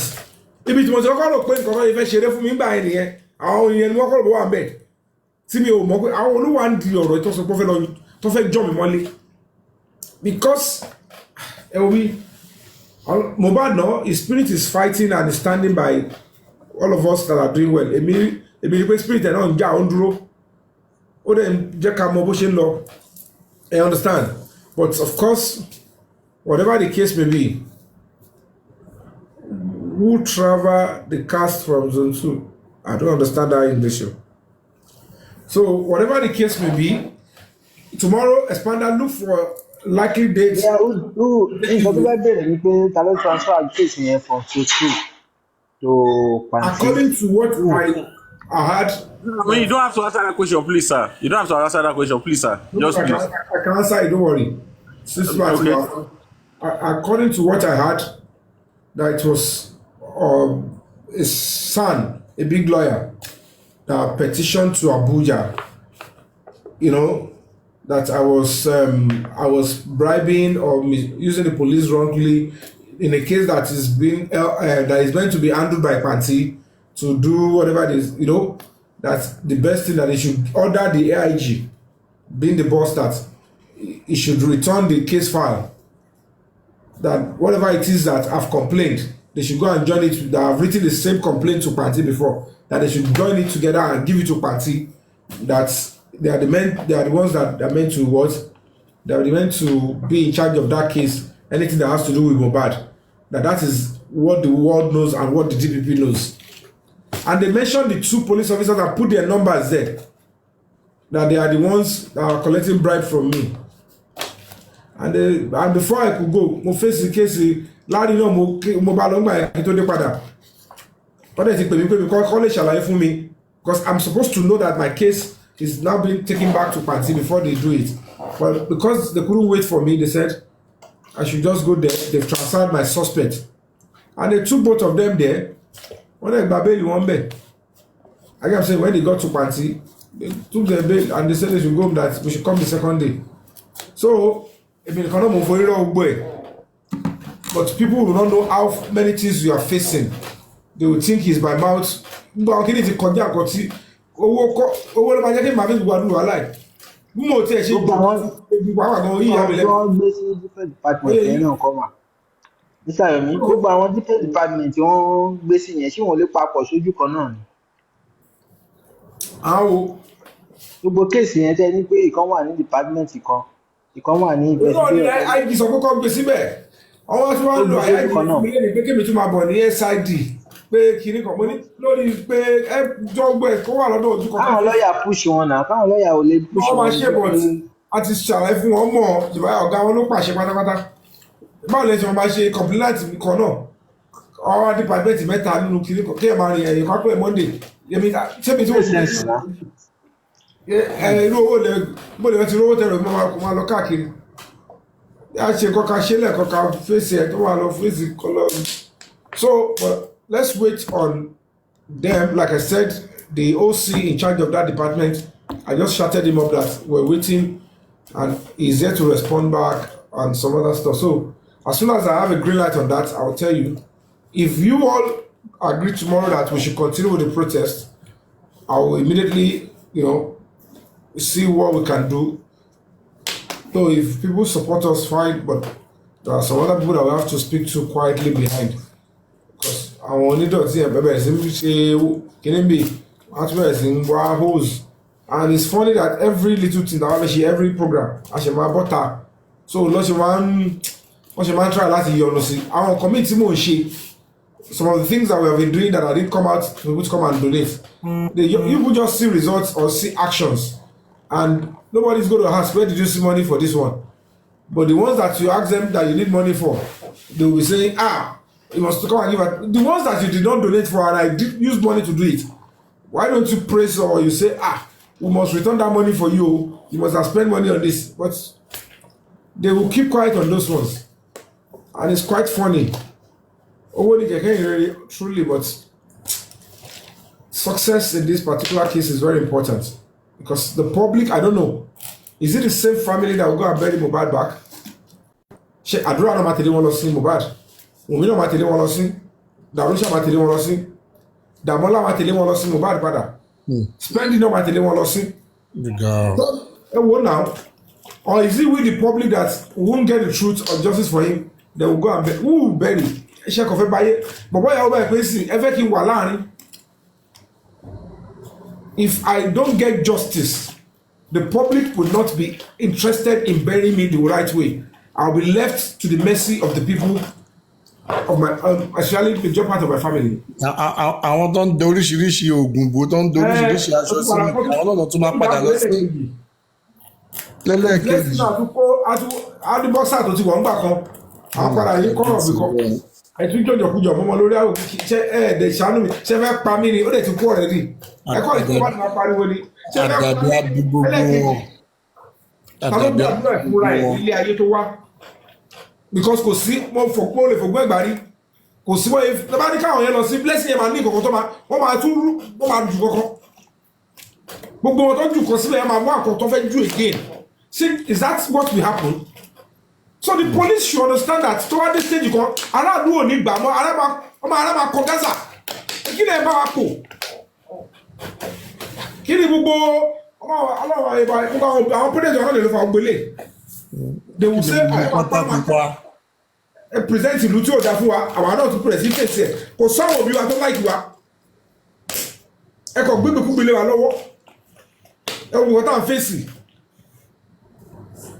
Police is working on ṣiṣẹ́ tẹ́mi bá ṣe ṣiṣẹ́ but látọ̀ ẹ pé èèyàn àwọn onídọ̀tí tó pọ̀ báyìí náà ló pọ̀ ẹ máa lọ manipulate àwọn ọlọ́pàá gidi ẹ máa jẹ́ kó máa ṣiṣẹ́ wrongly so ẹ bá ṣẹ́ wọn jẹ́ ẹ wo àwọn tó ṣiṣẹ́ lọ yẹn sì ẹ wo iṣẹ́ tí wọ́n ṣe lọ zone 2 wọ́n stop wọn lójijì fèsì lọ lókè ẹni kan dá padà síbẹ̀ that is how they want to rubbish the name of police so they are working gbogbo ìtàkùn látara police òṣìṣẹ́ ṣe àwọn dádì mi ló lọ mọ́ àwọn àdúrà àti kìnní ní kìnní.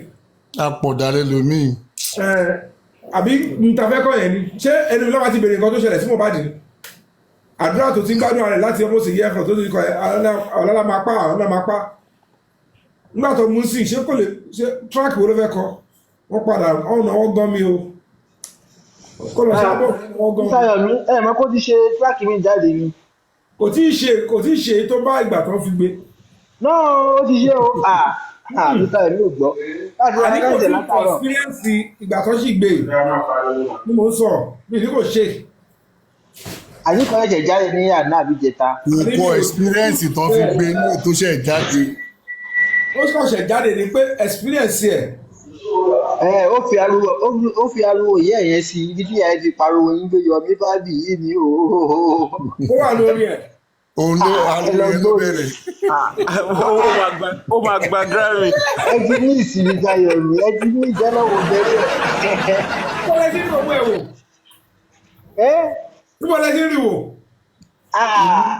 lọ́dọ̀ bàbá Rẹ́ánù ni bàbá Rẹ́ánù ló máa Níbo ló bá máa ń pè é morúkọ? Ife sorry Supreme náà play Supreme Supreme náà náà bá play ránṣẹ́ láàárọ̀ Supreme náà ránṣẹ́ láàárọ̀ Supreme náà kọ́ gbé jáde láàárọ̀ fún wọn. Supreme Yomi play. Fabi yìí ni o. Yeah, ó gbé bẹ̀ sí i ó gbé The only thing tí mo máa sọ fún wa ni pé ṣé ẹ gbọ́dọ̀ mi? We might end up thinking or concluding that some powerful people are behind this, but the fact remains that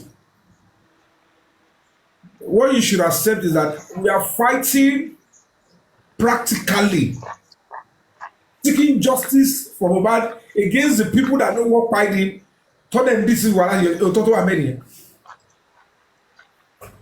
That's So, lọ́yà tá àdárúkọ yẹn náà ọ̀gá lọ́yà yẹn ó wà lára àwọn alágbára tó wà lẹ́yìn wọn. ìyẹn even kọ́ the family ẹ máa gbọ́ even the family. kókó bẹ̀ ni pé àwọn yẹn ẹ máa gbọ́dọ̀ mi ní tẹ́mi dìrús mo sọ fún yín yìí o nítorí mo wo gbogbo ẹjọ́ tí Wùmí yẹn tó ń sọ mo wo body language ya Mohbad yẹn mo kọ̀ wọ́n báyìí pé ṣé Nàìjíríà ti degenerate to the lowest level that a mother will be showing everything so obvious that I don't care if Mohbad does not get justice. Because Mohbad knows that for Mohbad to get justice, the law must pass through Adura and Wunmi. Kò sí, ẹ má jẹ́ tọ́ra wa. Àfẹni tí ò bá fẹ́ bọ́ lọ́ọ̀ nípò ẹ̀. Because these are credible eyewitness. These are people that ẹ bá wà láàrin Mohbad pọ́nrún ẹ̀kọ́. Kí ló kọ lọ́rùn? Ó nítorí kó sí òun tó wà bẹ́ẹ̀ gbà yẹn tó rù ẹ̀kọ́ nìyẹn náà. So ẹ jẹ́ ká imagine pé ìyá Mohbad is not being brainwashed for something. Ẹni tó ti dárúkọ Monday tó ní Mohbad kú suddenly she switched. Ó dẹ̀ rí pé wọ́n sọ pé wọ́n ń jù nǹkan sí ojú olórí ọmọ 26 years old. Èmi gan ò lè fẹ́ bẹ́ẹ̀ ni mọ̀ sí mi kọ́ ìyá tó bí mi kí wá ní mo ju substance orí àwọn family owó kí ló ṣẹlẹ̀ tó fi yá wá ṣùgbọ́n owó ni. So báwo ni ìyàwó ṣe máa ní effrontery tó máa jù nǹkan tí ìyá yẹn ò ní sọ wípé kí ló jù sórí olórí ọmọ mi. nígbà tẹ́gbọ̀n náà wá sí ẹ̀kọ́ bí tí ọmọ ẹ ń lọ tó bá kú you are duty bound to fight and say do you want to disrupt his peaceful rest.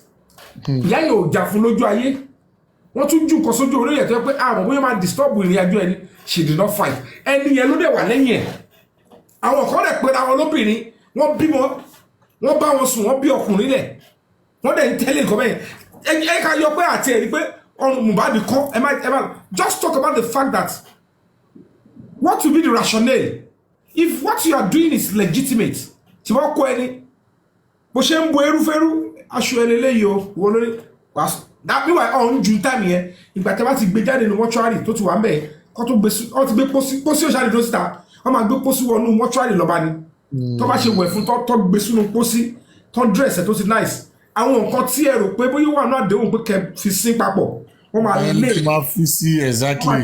fẹ́gbẹ́ wọ́n á dẹ̀ pa pósí yẹn dé lọ́kìtì wọ́n máa gbé bọ̀ nínú wáṣẹ ní kọ́ ṣe ojú ẹ̀ beside ojú yẹn wọ́n á dẹ̀ kọ́ ṣe fúlì kò ń ṣègbà yẹn máa ju nǹkan tó wá jẹ́ pé ó tún lọ pẹ̀lú táìmì pé tó bá fẹ́ kọlẹ̀ ní kẹjú o gbogbo alábàtẹ owó àwọn tó ló wà nílẹ̀ ẹ máa daṣọ òkú fòkú ni ó máa daṣọ àṣírí bò wá o ohun tá a ṣe yẹ àṣírí ò gbọdọ̀ bọ́ síta o ẹ wá ju level síbẹ̀ ìyá yẹn dẹ̀ support onítàn ẹ ti rò pé nǹkan ti ṣẹlẹ̀ ni adẹ̀ láwa justice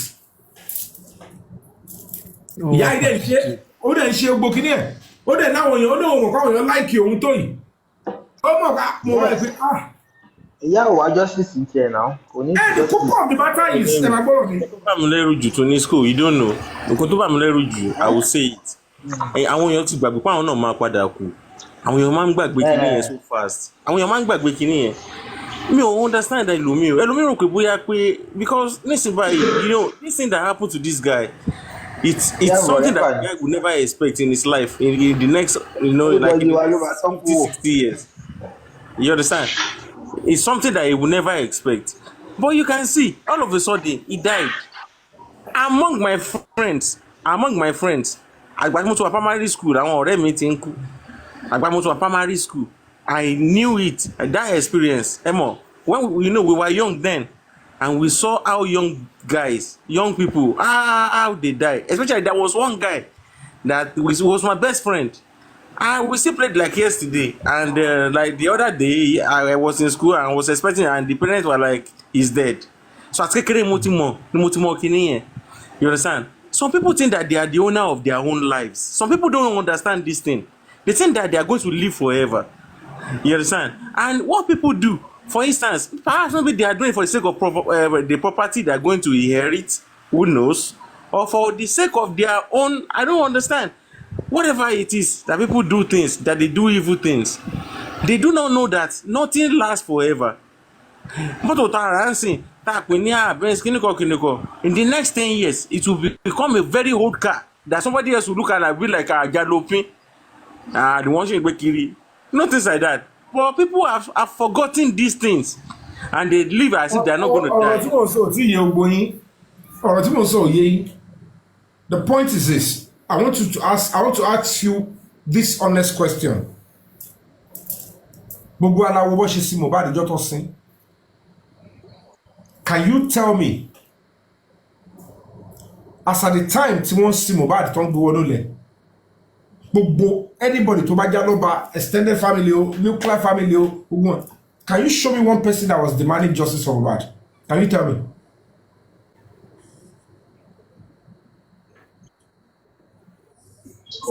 Bàbá ló ń tẹ̀ láti lọ́kùn béèrè justice. Bọ̀ ń ṣe nǹkan. Ó ní bàbá ló ń tẹ̀ láti lọ́kùn wá justice tẹ́lẹ̀. Bọ̀ ń ṣe nǹkan. Ó ní bàbá ló ń béèrè justice wọnú ayé lọ. Hello, my dear brother. Ẹ bá máa tọ́ra yín. If they buy my son níbi tí mi ò rí, tí mi ò mẹ́ni tó pa ọmọ mi, wọ́n pa lánàá. How will I be seeking justice and the second day I will go and bury? How will I be for justice? How would you the only justice that is available with that kind of timing is to go traditional. Because if I want justice and the police will be the one to go and investigate, I wouldn't go and bury now. I would have written a statement, but I want to write a statement. They took my I want to call on. And the fact remains, if we, the public, can see Mohbad's neck broken at the point of interment, tell me any to move close to the palm boy because on automatically that padà I said about no brace, the brace if back on way. To brace, oh my yeah. So if I go, I'm going to want to call over me, what can I say? The fact remains that, what are you deceiving yourself? What can I say about no?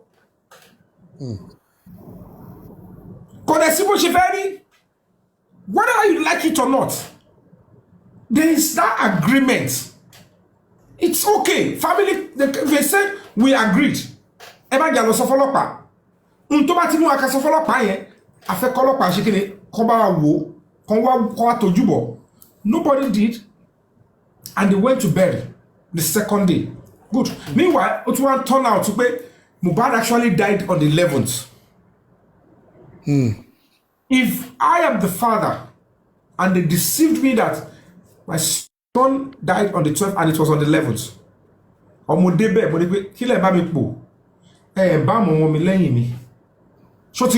because and it have been for a long time, let my embalm.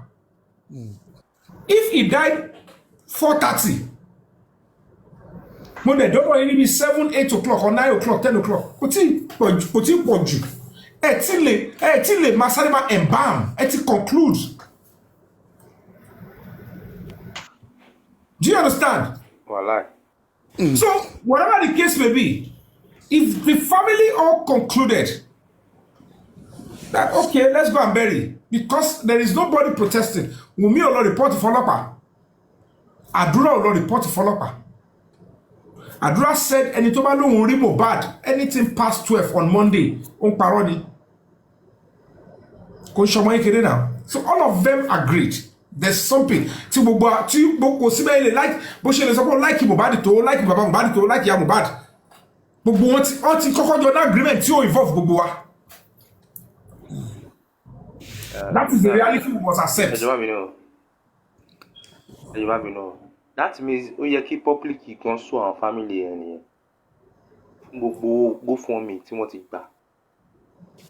Iṣẹ́ òun náà lè gọ́ra ẹ mọ̀ pé okay ẹwọ́rú kọ́nà dájí mi ẹwọ́rú booking sí ṣùgbọ́n ní ọdún ti pẹ́ tó ti sọ bóyá kó tó ní pọ́dọ̀ rẹ̀ bàbá. But when you see people changing their tone, changing their principle depending on whom they are dealing with, those are the people that are not worth to become leaders. They're not worth to be trusted. And people like this will sit down and be talking about credibility. At that time, they don't want to turn it to crime. About crime, and they agree that whatever it is they have agreed upon. When they say they've created an aura that really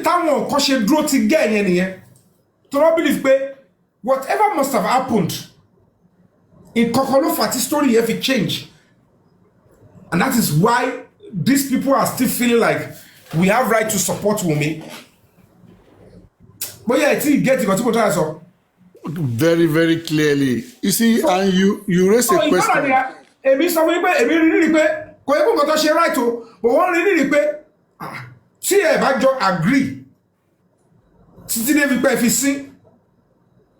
Kẹ́tọ́ sílẹ̀ bá ti gbé o. Tó bá yẹ pé nǹkan tẹ̀ ní lọ́kàn yìí ni. Tó bá yẹ pé nǹkan tẹ̀ ní lọ́kàn sí táwọn àrí tẹ̀ ìṣíjà yìí ni. Now, eléyìí ṣe ọ̀rọ̀ panicking. Àwọn ìkà kan lọ sọ pé nítorí pé kò ṣẹlẹ̀ rí. Kí ló ṣe fún aláṣọ́ránsì pé ṣebí tó ní ọ̀sán ni. Ẹlòmíì tó lè ti bímọ, ó lè jẹ́ àbákan ti bá àwọn ọmọ mi tó yẹ pé kan náà àwọn ẹ̀tẹ̀ ti kú rí gan. Mr. Yomi, let me say this. Mama Mohbad Funare ló sọ eléyìí because after the burial, even Baba said he was supposed to go to Iya Mohbad. Okay, pé kàn wá ńbẹ̀ táwọn èèyàn bá fẹ́ wá kí wọn and the stuff like that. But before he knew it, Iya Mohbad ti lọ sí ilé Mohbad. The following day, they supposed to come and pick Baba Mohbad for a meeting. But something happened or maybe whatever discussion, wọ́n change the plan more about Mohbad lọ́wọ́. And Baba Mohbad was like, they just told him that, Darusha tó yẹ kó wá gbé yín, ó ní stomach pain. Wọ́n short change bàbá yẹn ni. Listen now, and there was an heavy rain. Òjò rọ̀ tó pọ̀ gan níjọ́ yẹn. 1 minute please, let me land. Òjò rọ̀ tó pọ̀ níjọ́ yẹn. So pé so torí òjò yẹn àtẹn tó tún yẹ kó wá gbé yín tí ò lè wá. I postpone meeting here. So that was what they said to Baba. But Bato Dirole, Baba called Blessing. And Blessing was like, òun ti ń padà lọ Sango. I want to share meeting tán. Ibi tí jà ti bẹ̀rẹ̀ níbo. And Baba even said that pé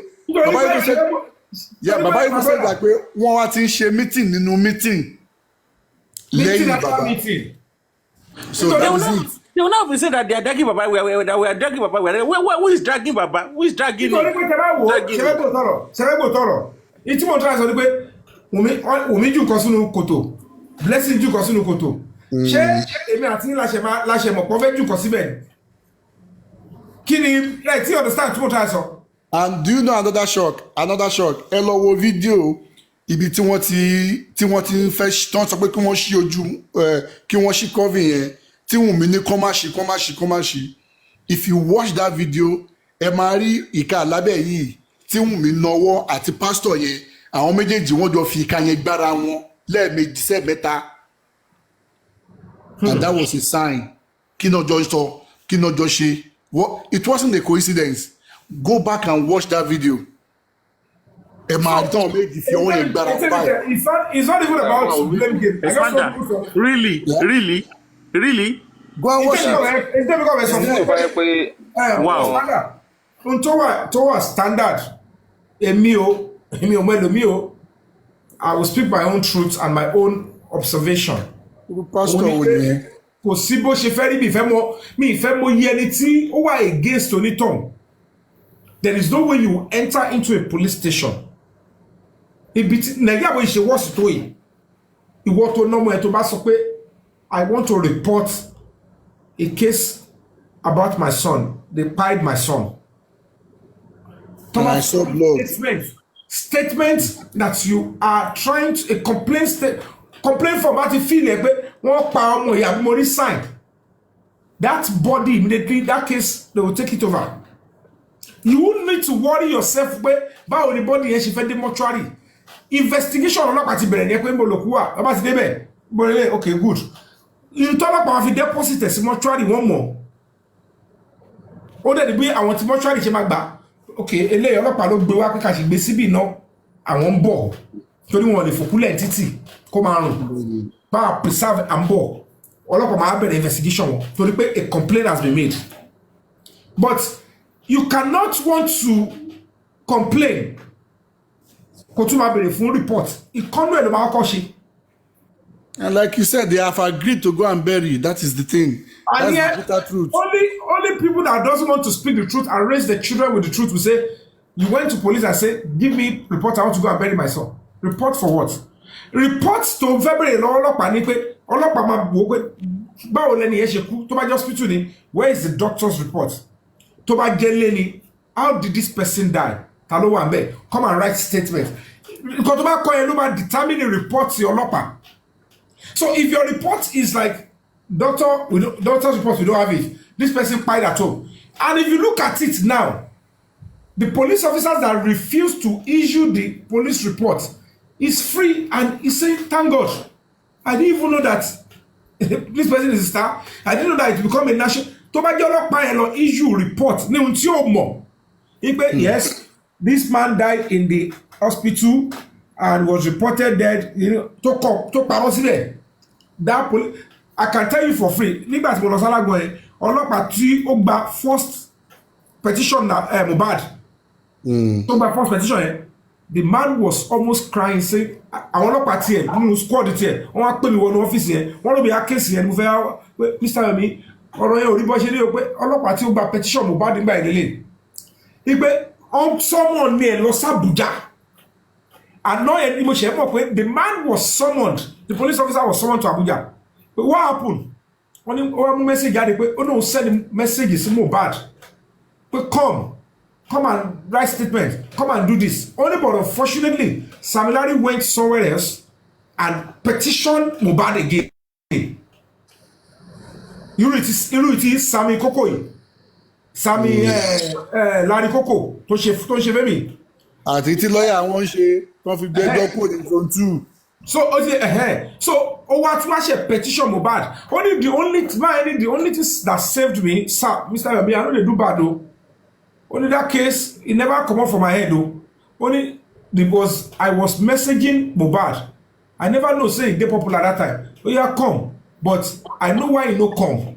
Because the Samilari don't go petition him again. After we say make Samilari come, he can't go write petition, come accuse Mohbad of another thing. Distraction ni jare Mr. Yomi, distraction ni. You know understand? This is how they do it. But no, Larry Koko ṣe. He committed crime. He did everything. Ọgbẹ́ lọ sí aya Samilari gbé ẹjọ́ yẹn lọ sí ibi tó tún ga, ibi tó ń ti ní chance. That's how they use police to oppress. And in terms of where to stop here. So the police are trying to sanitize things like this. When they invite you somewhere, no, yeah. Instead of that, I want dirty room counter petition because they will say police is bad. But in one make the police look bad. You induce them with money. But some police officers will say, no. If I'm aware that you have a case, then go and answer to that one. We'll do this one later. Don't use police to block justice. Now, if something happened to that boy, now we are going to be the one that have aided you. Because ọlọ́pàá tó gba petition Samilari yẹn mọ̀ pé ó ní Mohbad ti ní petition kan before in a lower place. Do you understand? They thought it's a fresh petition from, but Kani Mohbad ti wá sọ fún wọn pé you are inviting me. This person that wrote petition against me, I was the one that wrote against him. Now he wrote another lie. And ọlọ́pàá ẹ̀ ní harmonization ní ẹ̀kọ́ máa ń. So ní database bí kàtà ṣe business center ni. Mr. Omi ó dà bẹ́ẹ̀ torí BDM ti ní pé òun máa interview Sam Larry yẹn bọ́lá ń ṣe ìgbà tí wọ́n lọ nà ọmọ yẹn ní pé kílọ̀ tí ń jẹ́ the other guy náà wà ń bẹ̀ pẹ̀lú ọ̀tẹ̀ sọ yìí Sam Larry yẹn òun náà ní ó ní one or two things ní inú kú ọmọ yẹn nìyẹn. nǹkan tẹ́mi rò pé ó pa Mohbad, if you ask me for now what I can deduce in part is domestic violence, and it has been killing a lot of people in relationships. ẹ kọ́ ni pé ọkọ mi àkú sílẹ̀ báyìí ìyàwó máa pariwo ẹ gbà mí o ó ti rún pa ó yọ poison àbó ti ṣe kan fún ọkọ mi náà ní èémí àwọn òbínú àna obìnrin gbogbo ojú ẹ̀ máa ṣe báyìí wàá tún bá sùn, and they think it's okay, and some people say ṣọ́kọ àti ìyàwó kì í jà ní. So all these things are what we should be addressing while we are fighting for justice for Mohbad. So òótọ́ máa jáde eventually if we don't back down. So let's wait till tomorrow and then by extension on Monday to hear from the police. If they don't do anything, don't be surprised. We might forge ahead with the 10th protest, or we shift it probably by another week. ẹ má sùn ara everybody máa jáde tán. Everybody máa jáde tán. So à ń sọ ní pé lórí ìjẹta máa wo 10 yẹn ká continue ọkọ jẹ́ ká kọ̀ra pé ká ṣe 10 ká kú ṣe 1 day péré so that we can face the primary protest. Abikile feel expander. We just do a day protest. ẹ jẹ́ ká ṣùgbọ́n títí di ọ̀la sọ́túnla we will then conclude like we agreed. tẹ bá ti sún mọ́ àdáyé pé èèyàn sùn lórí ẹ̀. Even tá a bá ní sùn náà tá a bá máa ṣe protest yìí náà because it's not by mouth, okay, logistics to one day. Senator Expander, do you know why I agree that we should maybe wait? We are expecting that the autopsy will be read by and then we will be able to see. And they invited some people, the doctors. It doesn't stop us to do again now. It doesn't stop us to do the second time. Doesn't mean anything now. Yes, nothing. Hold on. How much 3 days? Okay, come on, 3 days, Abi. Is that what you are suggesting? So tabasha on the 10 here, if it affect campus in Ale, to a vigil. Kashikine, tabale ti gila ro cafe si Korodu. Nice idea. You understand? Because Emio, I'm looking at taban shift date where o ma ni problem pẹ̀lú mi. Udara. Like I said, tó bá di ọ̀la, we will see Atawata nika shift, Atawata nika move on. Taba will come to say this is what it will entails. Hello. Okay, and after which we will see people's contribution, and that is what will really determine which way do we go. Hello, Mr. Ayo. There are still change left. Expander everybody lórí platform opinion. Yeah, you're welcome, man. Àtàárọ̀. Thank you, Mr. Yomi. Thank you. Mo ti ń listen carefully to everybody's submission, and me tí ẹ mọ̀ pé wà online. I was just trying to check my TikTok. The movie stumble on you. Now, mo kí yín kí iṣẹ́. Mo dẹ̀ kí yín kú pé ẹ kú faradà. Ẹ dẹ̀ kú fọmọ ènìyàn ṣe, and everybody, like you said in one of your chats, pé ẹ̀yin lẹ́kàn jáde, you are representing the public. Now, first and first, tí mo kọ́kọ́ fẹ́ bẹ̀ yín, it takes a bold person, a courageous person, to do what you are doing. It is rather unfortunate wípé our systemic structure in Nigeria is very bad and very porous. That is why tó jẹ́ pé the way people are looking at you, I'm not surprised. Because tó bá jẹ́ pé àwọn tí wọ́n ní understanding how non-governmental organizations ṣe ń work, Nigeria will be a better place. And I say this because kò sí country kan tó wà self-sufficient. Every country, every continent wọ́n strive ni wọ́n dẹ̀ struggle every day. Àwọn tá à ń wò ní western world tá a fi ń ṣe àwòkọ́ṣe, they are not relenting on their oars. They are still struggling every blessed day. They're very correct.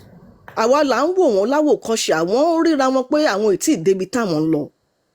Àwọn ancestors wọn tí wọ́n ṣẹ̀dá ìlú yẹn, tán tẹ ìlú yẹn dó. Tó bá jẹ́ pé àwọn náà ò ní foresight, ibi tán wà lénìí àwọn náà ò ní wà ń bẹ̀ o. Tẹ́ bá wá rí àwọn succession government tó ń come one after the other. Tó bá jẹ́ pé àwọn ìyẹn náà wọn ò máa build lórí nǹkan tí àwọn ancestors wọn ṣe, wọn ò ní wà níbi tán wà bí lénìí. Now, nǹkan tí ò yí ọ̀pọ̀lọpọ̀ ni wípé especially our government in Nigeria, that àwọn successful country or àwọn developed countries in the world, non-governmental organization and private businesses, òun ló ń gbé àwọn country wọn ró. A lot of people doesn't know. Even government itself has a parastatal to jẹ́ non-governmental organization. Awata Wambiba, I want to make an example of a non-profit organization, NGO, called World Food Bank. It's a non-governmental organization. Ẹnìkan ló ní. Ìdí tó dẹ̀ fi dálẹ̀ kì í ṣe pé ó fẹ́ go into non-governmental, but nítorí wípé he has a passion láti ran ọmọlúwàbí lọ́wọ́, láti give back to the community. He started small, but where he is now, this organization can dine and wine pẹ̀lú àwọn tó jẹ́ pé wọ́n ní ìlú bíi táwa wà yìí, nítorí pé kì í ṣe pé ó ń wá agbára, but kò dẹ̀ wá ipò, ohun tó ń ṣe ó fẹ́ fi give back to the community ni. And àwọn organization yìí, àwọn public náà ló ń ràn wọ́n lọ́wọ́, ló ń jẹ́ kó máa tẹ̀síwájú, ló fi ń jẹ́ pé kí gbogbo nǹkan tó ń ṣe ló fi ń ṣe é ṣe. So when people see you or see your foundation thinking, oh, ó fẹ́ fi kówó jẹ. Shari, one thing that I want people to know is that, especially in a country like Nigeria, tó jẹ́ pé insecurity is one of the greatest insecurity posture ta ní.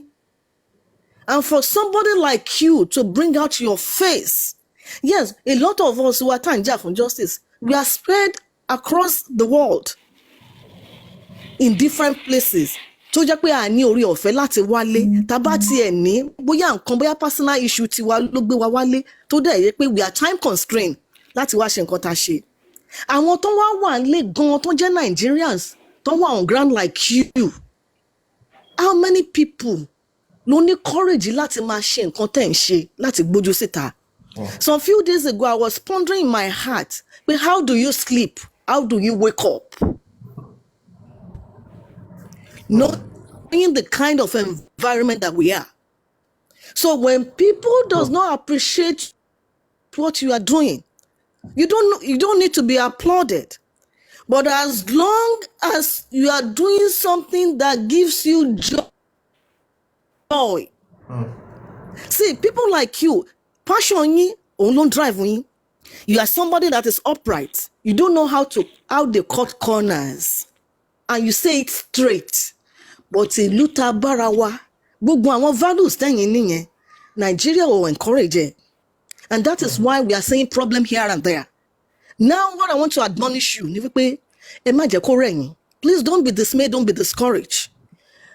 Be very, very sensitive, and please continue to pray for wisdom, as we all will continue to pray for wisdom for you. Ni wípé lóòótọ́ ó lè dàbí pé ẹ̀ ń sọ̀rọ̀ jù. There was a day I pondered in my heart wípé nígbà kan, before you came into this in full force, àwọn legal team ta ní fún bàbá, each time la máa ń sọ lórí platform ni máa ń gbọ́ pé wọn wá fún wa ní update, wọn wá fún wa ní update, àwọn èèyàn ń dáwó, wọn mọ nǹkan tó ń fowó ṣe. And they forget the fact that àwọn legal team yìí, they are professionals. They have ethics, don't bind in wọn before they can come out to say anything. Now, you now came into the picture. You are trying to give people updates. We are now saying you talk too much. How do we marry the two? Yes, That means that you can have that as a trait. No doubt. You understand what I mean? But the fact is that àwa tí à ń yàn fún information tá à ń yàn fún pé kí ló ń ṣẹlẹ̀ táwa rí ẹnìkan tó ń fi rẹ̀ kalẹ̀ tó ń lọ síbi tó ń lọ sọ́hùn owó ò tẹ́ mi o. Owó is just ordinary paper. No matter how iye tá a lè dá ó lè place a value on your life. No. We cannot. So if anybody does not appreciate what you are doing, have solace in your spirit that you are doing this for your community and posterity will talk about you. And more how long ni Baba Nelson Mandela fi jà fún South Africa ni? It cost him 27 years. Over 27 years in prison. He has been fighting before he was in prison. So almost over 30 years. Yes. You know? Otinja now kó tó wá lọ fún prison. Ó wá jáde padà. He now became the president of that country. Láti gbà yẹn ẹ wo change tó ti bá South Africa. Ṣọ́rọ̀ tí mo sọ yẹn admonish you like I've admonished Baba Mohbad. Ẹ̀yin mọ́ra yín. A lot of people do not know you. Please be diplomatic. Ọ̀rọ̀ táyìn ń sọ ó wà passionate to your heart. Bẹ́ẹ̀ ṣe ń gbé kalẹ̀ ẹ̀yin ló yé. Communication is very strong. Ó dẹ̀ wide gan. Wọ́n ní ká yára láti sọ̀rọ̀. Ká lọ́ra láti gbé àbí ká ṣọ́ra láti sọ̀rọ̀ ká lọ́ra láti gbèsè ọ̀wọ́ ọ̀rọ̀ báwo ló ń Yorùbá ṣe máa ń sọ. Ní wípé ṣe rí àwọn nǹkan tó ń dàbí pé ó fẹ́ máa gbọ́n mi sí omi ò tó because àwọn tó ń tẹ̀lé yín náà wọ́n ń tẹ̀lé Baba Mohbad. And like we all know, Baba Mohbad ló dàbí pé from left and right, àwọn larí ló dàbí pé wọ́n tiẹ̀ ṣe dúró fún justice. Please and please, kò sẹ́ni kankan tó gbàdúrà ẹ̀. There was a time you said you took your son, that anything tó bá máa ṣe yín tó bá tiẹ̀ máa ṣe ọmọ yín ni. How many people can do that? Let's be realistic. And if you are saying certain things, it's because you are passionate about what you are doing. Not that you want to relegate Baba Mohbad. Not that you want to bring him down. But it's so concerning that àdúrà, blessing, tó jẹ́ ẹ̀gbọ́n àbúrò fún Mohbad, tó jẹ́ ẹ̀jẹ̀ tí ọmọ yìí kọ tattoo orúkọ wọn sára wọn. They are there. They are no. Ṣé bí àdúrà tó wá bá mi náà mọ̀ pé tó ń jà fẹ́ gbóhùn found today is concerning. Kò sí yẹn. I understand bó exactly. So now, but when you are giving your updates or doing your chat, you have to dwell to Baba Mohbad's side. Benny. Yes. So I just níbi Baba Mohbad, I just want you to tread softly so that we are praying for peace. So you understand? Baba Mohbad is not somebody that he wants to be rude to you, and neither you don't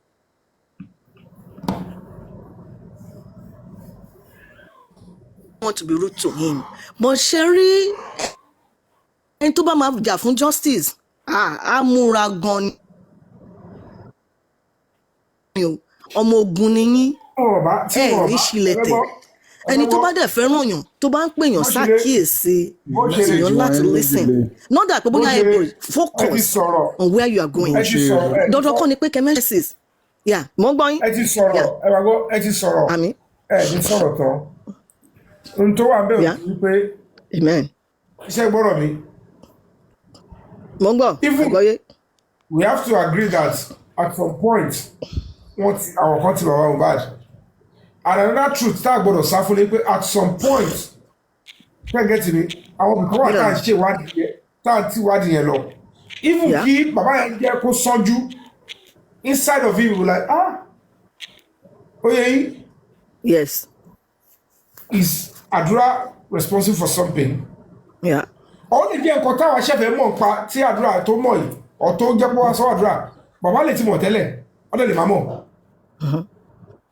But kò sí bí èèyàn ṣe lè sọ pé òun ní ṣọ́ọ̀kì tó pẹ̀lú nǹkan tó ṣẹlẹ̀ sí Mohbad yẹn tí ò ní mọ̀ pé àdúrà yìí he has something to say. ṣé gẹ́gẹ́ tí wọ́n sọ and at the end of the day bàbá yà wọ́n báyìí pé ọlọ́mọ àjẹ́ kì í ṣe ọmọ bíi tó o bá tiẹ̀ wá lè sọ fún ìjọba tó lè sọ fún gbogbo ẹ̀ èmi tí mo bí ẹ kó jẹ́ pé wọ́n gan ló pa ẹ̀gbọ́n ẹ you are duty bound to still go to your father and say daddy this is what I did ẹ tí kẹ́kọ̀ọ́ mo sọ bọ́ kò wá sí bó ṣe fẹ́ rí òótọ́ táwọn èèyàn ò lè sọ ní pé that truth ta sọ pé justice for Mohbad olórí justice for Mohbad tí ó máa fẹsẹ̀ múlẹ̀ kò sí bó ṣe fẹ́ rí tí ò ní pass through àdúrà and n tẹ́mi ṣe bẹ́ẹ̀ mi ṣe máa gbé àdúrà rẹ̀ mo ṣe gbé rìn mo fọlọ́ máa búra tí bàbá bá dán wò ìyá Mohbad ṣetán àti ṣe ìyá bàbá rẹ̀ léṣe 3 times ni mo ti face direct attack from ìyá Mohbad àwọn others tó kù ìtàpàdé ní pàǹtí lẹ́yìn tó lu àdúrà I was not there ó ṣe pariwo mi àwọn èèyàn attack yẹn but 3 direct when I was doing my press conference when we met in ní zone 2 and then ní court ní ọgbà direct she was coming ó fẹ́ ya ẹjọ́ ìlú ilé ọ̀fẹ́ fún mi tí èèyàn kan máa ya aṣọ máa tọ́ bọ́ mi lójú publicly tí ó máa ṣe àdúrà pé spirit Mohbad dúró tì mí ìlú ilé ọ̀fẹ́ fún mi tí wọ́n máa storm ru hall mbẹ́yẹn ẹ wo bí yàrá ṣe pariwo tó ṣiṣẹ́ wẹ̀ ẹ wo ìgbà tó bọ́ síta sí corridor radisi ẹjọ́ tí bàtẹ̀ wà ní nǹkan tó fẹ́ forúkọ mi ṣe má ló máa fi bàtà gúgúrú ṣé kò ní tà ní bọ́ ẹ wo bí yàrá ṣe ṣe orúkọ mi lórí pé àdúrà ọmọ ẹ ẹkọ̀ ayé máa jí pé ẹ ní tìjú ni now ṣé ẹni tí ò sínú lé ní ká lọ mú pé kó wá sọ nǹkan tó pa Mohbad ni why you bother that àwọn ará ta là ń challenge àdúrà kó sọ ohun tójú ẹ̀rí tó kọ́ ọrùn Mohbad tó kọ lẹ́sẹ̀ but because they all know so nígbà tẹ bá ń fa ọ̀rọ̀ lọ tí mo fẹ́ get CCTV tí èèyàn block ẹ̀ kó ń ṣe bàbá Mohbad what's my problem with bàbá Mohbad why would I abuse him for what but ṣára ò ní ta mí ni. Yeah, I know. ṣé mo jọ ẹ sọ pé tí mo ṣe yẹn they must pay me for it or they can pay me mo ṣe wàhálà lọ sí court gba court order mi ò serious mo fẹ́ wá nǹkan tó pa Mohbad ni mo fẹ́ gba CCTV lọ́wọ́ neighbor tálẹ̀ ìrírí ni mo gba àwọn tó ti ṣe justice yẹn including àwọn Mohbad tó ṣeré lọ síbi tí wọ́n máa ti ní CCTV tó bá ti lọ bẹ̀ gbogbo nǹkan tí gbogbo wọn ti ṣe gbogbo wọn yẹn jókòó tó ṣe meeting kó tó di pé wọ́n lọ sí òkú tó sọ gbogbo bá ṣe everything lẹ́ máa rí kó tó di pé justice for Mohbad started. Yeah. Let me tell you something, Sherry. Sure, and that is what I've been saying. If you notice. But ẹ má jẹ́ àtọ́ra wa gbogbo gbàtọ́rọ̀ ẹ ṣẹlẹ̀ bí mo bá di ṣe kú bóyá Wùmí kúnlẹ̀ ní o bóyá bẹ́dádì bóyá fàámọ́ra bóyá kí la sọ ọ̀gbùgbọ̀ ọ̀tọ́ sọ bẹ́ẹ̀ táwọn kọ̀ rò pé natural pé bóyá kí n gbárùn nǹkan tẹ́ fi lọ bí yìí o àmọ́ kí la but nísìn tí a ti pariwo justice for Mohbad tó bá play ayé ò ní fẹ́ gbọ́ mọ́ wọ́n báyìí pé ṣé ohun tó ṣẹlẹ̀ rè ẹ wo nǹkan tẹ́ ṣe so that is enough for them to say ẹ má jẹ́ káyé rí o wòlé ní yọ̀mí yìí o kò tiẹ̀ sọ díẹ̀ kó mójú kúrò ó kàn fẹ́ gbọ́ gbogbo ẹ̀ jáde kí ni tèmi pẹ̀lú censorship we are looking for the truth ibi tí mo ti ní problem pẹ̀lú wọn nìyẹn so I will never insult wọn kí ni ẹ insult wọn fún ṣé mi ní bàbá tèmi ni. èmi mọ̀ yẹn Mr. mo like wọn ni mo bá wá justice for mọ lábẹ́ bó tilẹ̀ òun kórí if he is saying I want justice for my son he knows that what I am doing is still looking for justice for his son that is not an insult to him. How did that become an insult to him? Mo fi lé àtọ̀rọ̀ tèmi lẹ̀ mo fọmọ tèmi lẹ̀ mo bá àwọn tó pọmọ tí wọn at the end of the day tó bá jẹ́ pé kí tiẹ̀ wá ṣẹ́rú bàbá yẹn gan ìkọ̀kọ̀ ló máa ń wò mọ́yàn lára o like mi o bá mi yan di bọ̀ wá rajà lọ́wọ́ mi o hate me you like me because you are still patronizing me ẹ̀rọ ni kò like bàbá Mohbad mo dẹ̀ wá justice fún Mohbad kí ọkọ máa rò pé òkè owó tó ń dá ìlú owó tí mo ní. They should understand something that ẹ jẹ́ ká wò gbogbo owó tó ti wá dá ẹ wo ya dúró nǹkan tá ti ṣe ẹ wo nǹkan tó kò tí ì ká àwọn gbèsè ṣì wà lẹ̀ wọ́n mọ̀ pé owó tó ń sọ ìgbọ̀ngàn tìlú yìí ọkọ̀ fi yẹn ṣàràbù ni owó tí ebi òun gbé òun ní lifestyle tí mo finance mi ìwọ góòlù mi mọ̀ mi ìdá góòlù mo ṣe wáyé ibi tẹ́ ẹ̀rọ mi gan mo ń ná owó síbẹ̀ tí mi ìbá ń ṣàdéhùn ọkọ̀ bá àwọn yẹn mọ̀ pé ẹ wò bọ́ yìí kò wá sọ pé ẹ dáwọ́ fún afẹ́ ọdún lè mú bá do kò bá dáwọ́ pé fún afẹ́ ọkọ̀ rí pé mo kàn ń ṣe ni èmi kàn fẹ́ ṣe tèmi pé let's succeed first tàbá succeed lẹ́mọ̀ ọmọkàn tó ń pè lọ́mọ nàìjíríà àwọn kan wà tó jẹ́ ọmọ nàìjíríà pé ẹ kàn ṣe nǹkan ẹ ṣe láti yọrí ẹlòmí kàn lè bínú sọ pé Yomi Fabiyi mo gbà fún ẹ kọ́kọ́ gbà ìyẹn lè ṣe bá sọ pé Yomi yẹn tó lẹ́nu bọ̀ à ń rí owó tó máa fi succeed ẹni yẹn làwọn jókòó ti ọmọ kò wó yẹn kọ́ lélẹ̀ náà gbogbo owó táwọn sọ́lá yẹn tó tó Yeah, I know and I understand you perfectly. And you have spoken well. And you are moving beyond that. Shari, not sincerity, Bemi Sherry, kì í ṣe wípé you asked a question before kí n tó come on wípé talari nínú gbogbo àwọn people yẹn tó ń wá justice. Nígbà tó fi sí no, tí ẹ sọ pé ó dà pé ẹ ní gbogbo upwards in the time profit sí Mohbad. Èmi ò anybody to say I want justice for Mohbad. And you matter about justice. Exactly. You have to be with the police. Yeah. Nobody reported. Yeah. Shari, nǹkan tẹ́mi kàn fẹ́ sọ in that respect. Yes. Shari, based on nǹkan tí bàbá Mohbad sọ nígbà tó lọ sí hospital, like we all have said, pé kò sẹ́ni tó gbàdúrà rú ẹ̀, ni wípé sometimes tí nǹkan bá ṣẹlẹ̀ síyàn, àwọn ẹlòmíì lè react spontaneously but nǹkan tẹ̀mí kan tó fi ní soft mind a little bit fún bàbá ni pé ṣé mo pé he admitted that àwọn rush láti lọ sí wọn Mohbad nígbà táwọn èèyàn kọ́ ẹni no èmi kàn ṣàlàyé ni no I'm not saying it's wrong I'm just trying to mo kàn try láti ṣàlàyé ni. ẹ bá gbọ́dọ̀ mi ẹ jẹ́ ṣàlàyé better because tí bàtú ṣàlàyé òun ní pé nǹkan ṣẹlẹ̀ nílé gbogbo ọmọ tó fi di pé wọ́n lọ sí the second day tí o ṣe pé ọlọ́pàá wọ́n detain body yẹn that means the police are not aware that ẹ report yẹn wọ́n á pa èèyàn àbí èèyàn ti kú no because gbogbo wọn ti jọ agree nítorí wọn dáhùn sọ fún yín pé gbogbo wọn ẹ fẹ́ gbọ́ tọrọ gbogbo wọn ti jọ agree ohun tó change ó lè wá jẹ́ pé bàbá wọn wáyé pé agreement tẹ́ bá mi ṣe yẹn because mi ò ní choice ẹ ti rún mi pa ọ kí àwọn ọmọ ẹ pé ń tájọ sọ tẹ́lẹ̀ òun kọ́ lẹ padà wá ṣe for that. ṣáàtì ẹ rí Mr. Yomi ntẹ́mi fẹ́ sọ ni pé ṣe rí the point tí wọ́n fi gbé iyọ̀ sí ọmọláyà nínú ilé tí bàbá fi dé police station tó fi sọ pé òun gbà tóun fẹ́ kọ report òun expect pé táwọn débẹ̀ pé kán detain gbogbo àwọn that alone pé wọ́n ẹ̀ ń bá ọmọ ọmọ it's illegal. My dear sister, Timba ẹ má jẹ́ ká lọ sí gbogbo àdúgbò yẹn mọ́. We have to move past that. Ibi protest tẹ fẹ́ lọ òun ní kàn fẹ́.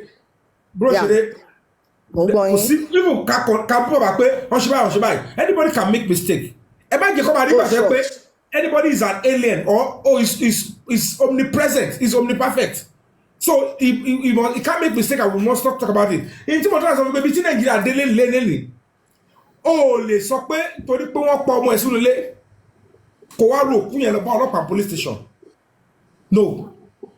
Tó bá fẹ́ lọ report we all know kò sí bóyá ilé bá gbọ̀n tó if you want justice as a kí ló ṣẹlẹ̀ sọ́mọ yìí ta ló gun pa ta ló kí ló yẹ bẹ́ẹ̀ nọ́ọ̀sì náà dà tí mi ìbá tí kọ́kọ́ rí nọ́ọ̀sì yẹn ọlọ́pàá ló máa lọ wá nọ́ọ̀sì kò sí bá lọ wá mo lè lu nọ́ọ̀sì yẹn pa èèyàn lè kú sí mi lọ́wọ́ now tí bá dé police station excuse me can I see the DPO kí ló ṣẹlẹ̀ they will ask you what do you want tó bá sọ pé I want police report I want police report that means you want to go and bury but tó bá sọ pé what happen I got to my son's house he is dead they put salt on him I don't know what happened to my son wow your son wetin they say happen to am they did I don't know but the condition I found my son I can't understand it then the police will say calm down they will calm you down psychologically calm down oga this one na serious case o so your son die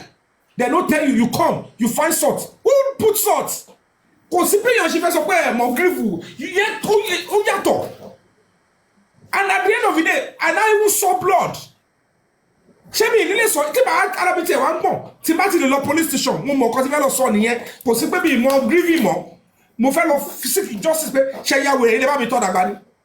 Even Mr. mo rí ẹ̀jẹ̀ mo rí ẹ̀ tí mílíọ̀n sí mo ní gbogbo ẹ̀. Even when baba saw blood nígbà tí baba sọ pé àwọn tí baba padà sọ pé àwọn rí ẹ̀jẹ̀ Tonto Dike and Iyabo came out to say baba de bẹ̀yìn kẹ́ má sọ̀rọ̀ ẹ̀jẹ̀ yìí. So níbo náà ti bẹ baba. ẹ máa gbọ́ ohun tí mo fẹ́ kọ́ ṣàlàyé fún àwọn bó ṣe lè kọ́ understand and most of us should understand this. I gbọ́dọ̀ shy away from the fact that there was a time ó lè má dùn mọ́ bàbá nù o. There was a time all of them were in one accord. Tí wọ́n agree. Òun ló fi jẹ́ pé you cannot go to police and say if you want to collect report you will write statement. Kí ló ṣẹlẹ̀? Nǹkan tó bá kọ ló bá determine police report. Oh, by the way, he died and give me report. Ọlọ́pàá for what? What if they kill the person and story bounce back? Just the way Mohbad case is bouncing back. So people should know that when you want to go and obtain police report, tó bá mú doctor's report lọ, ó máa help well. That is what the police will use in writing his own report. Àwọn nǹkan tí doctor ló ṣẹlẹ̀, àwọn agent yẹn, àwọn owó ẹ̀ ló máa fi kọ tiẹ̀. But in an event there is no doctor's report, then somebody must be able to explain what happened to that person. Ó yàtọ̀ sí, I have come to lay a complaint that I am not comfortable. I think somebody took my son's life. And the truth of the matter is this. Tó bá jẹ́ pé ntí bàbá rí ni pé kí ló ṣẹlẹ̀? Kí ló fọwọ́ gbé ẹ̀jẹ̀? Ta ló gbé yọ̀ sí lọ́rùn? Báwo ló ṣe kú? Nọ́ọ̀sì dà bí orí nọ́ọ̀sì. Tí bá dé police station, kò sí nǹkan kí ló jẹ́ report, give me doctor's report, police report. Police report for what? I have come to lodge a complaint that I found my son dead and I'm not comfortable. I feel like I want police to come and investigate. So me ní bẹ̀rẹ̀ police report yóò mi pé o mọ tó ń ṣe kí ló kọ́ abẹ́rẹ́ why will you ask for police report? Police report for what? It's because you have all of seen here. That mistake has happened. Whatever it is here, whatever the case may be, it is now correction. And we have to be grateful that at least the Baba now stood by and said, I have to take a firm stand. Now that I have support, let me go to what I wanted from beginning. Yes, sir. 1 minute. Ejo. Sherry, sir. I'm with you. You know, case Mohbad yìí. I understand. Because tí ẹ kéèsì tó máa ṣe kọ́kọ́ máa bẹ̀mí lẹ́rù ni wípé ìwà tí mo rí ń tọ̀ wọn kan wà Nàìjíríà yìí. Táwọn tó jẹ́ bí TV channel tó lágbára tó ń gbé kéèsì yìí tó ń gbélẹ̀. I understand. Inú mi jẹ́ pé Honourable wa ń kó òdú mi báyìí. Ó sọ̀rọ̀ ń pa ẹ̀. I understand. So máa ń pe àwọn kan olówó behind the case yẹn gan sẹ̀ látọjọ́ ìjọ yìí. Tọ́wọ́ jẹ́ ká rí òkòkòdò ọ̀rọ̀ yìí. Ohun tó ṣẹlẹ̀ náà mo ti ń ṣàlàyé fún yín yẹn. Irọ́ tí wọ́n lọ pa ẹ máa gbọ́. Baba, the fact remains that Baba has at the early stage might look at it. Even if I want to pursue this case, in Temi Road, I'm not speaking for him, but I am thinking Baba was pained. Ìgbà tó bọ́ ọmọ ẹ̀ bó ṣe bá. Ó wo gbogbo ìrìn àjò ọmọ yẹn. This is I just waste this boy. But if I want to pursue this case, pẹ̀lú àwọn tí mo wò yìí, wọ́n máa sọ mí lẹ́nu. So if you cannot beat them, you join them. But ìyàlẹ́ fi jẹ mí o, bàbá yẹn, tàbá gbogbo ó lè wà bẹ́ẹ̀ pé ṣe mọ̀ pé ìyàlẹ́ fi jẹ mí. Ọmọ ẹni kan mo dẹ̀ gbójúlé o, ẹ dẹ̀ gba ọ̀pá. It could be. And they all agreed like I don't have money. Tí bá ní kí n pursue, kò sí mo yẹn fẹ́ ni mo fẹ́ jà tó. I will fight. I know it is either the wife or my son is here, he's not talking. So I will be fighting against any of these people. Are you know what I'm saying? Especially if you now told him what actually transpired. But the moment you want to get people commit, you want to feel my for me. See my the opportunity I have support. I thought I don't have support. Now that I have support, but unfortunately, they were now low earlier agreements here. They are now using it against the Baba, and they are now making it look like the public on a good day should not have intervened. If the Baba maintain status quo. Share get me. So what public has legitimately aggrieved because as a society, till raise the Nigerian public can understand the pay. What is happening to the next person concerns you. You have spoken well, Mr. Yomi. Major. And the nǹkan tó ṣẹlẹ̀ ni pé ṣe rí nǹkan kan náà ni gbogbo wa jọ ń sọ, but tí a kàn ní láti máa farabalẹ̀ gbọ́ra wa. What you have spoken, you are 100% correct and is valid. And to me, Shemo, ó take a lot of sùúrù, wisdom, kéèyàn lè fi máa analyze ọ̀rọ̀ bẹ́ẹ̀ ṣe ń rí. If you remember from the beginning of my conversation or discussion with you, pé you are somebody that is upright. And when you see something, you want to say it as it is. But Sherry, society ta wà ìlú ta bára wa. Not that pé àìtí mature dé level yẹn, but mi lè sọ pé nǹkan kan báyìí. And ìlú tó bá máa dá, tí justice ò bá jẹ́ number one thing, it is very, very difficult. She understand? Sherry, ẹ jẹ́ ká yọ pé bóyá àwọn family or no family, Mr. Yomi, tẹ́ bá ní anywhere ní àwọn western world tán wò tí irú nǹkan báyìí bá ṣẹlẹ̀ kàn yọ àwọn family kúrò ńbẹ̀ tó bá jẹ́ passers by lásán ló ní access pé kíní ń ṣẹlẹ̀ yé kó tẹ̀ máa mọ root cause kíní tó ṣẹlẹ̀ tó bá ti pé 911 níbí báyìí ó parí.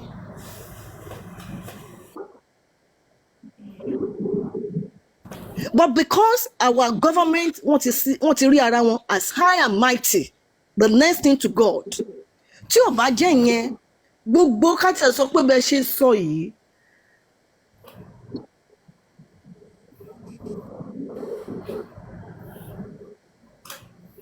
mistake ti wà.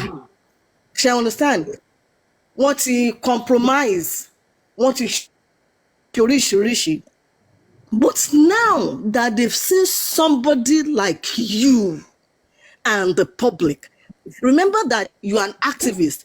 Bóyá tó bá yẹ pé ẹ tún jẹ́ lawyer, tí lawyer máa ní ju nǹkan tẹ́ ti ń ṣe. Even ordinary animal níbí báyìí, ordinary animal tí ò ń ṣe human being. Tó bá jẹ́ pé a ní ìjọba dem right wọn. You don't need to know anybody.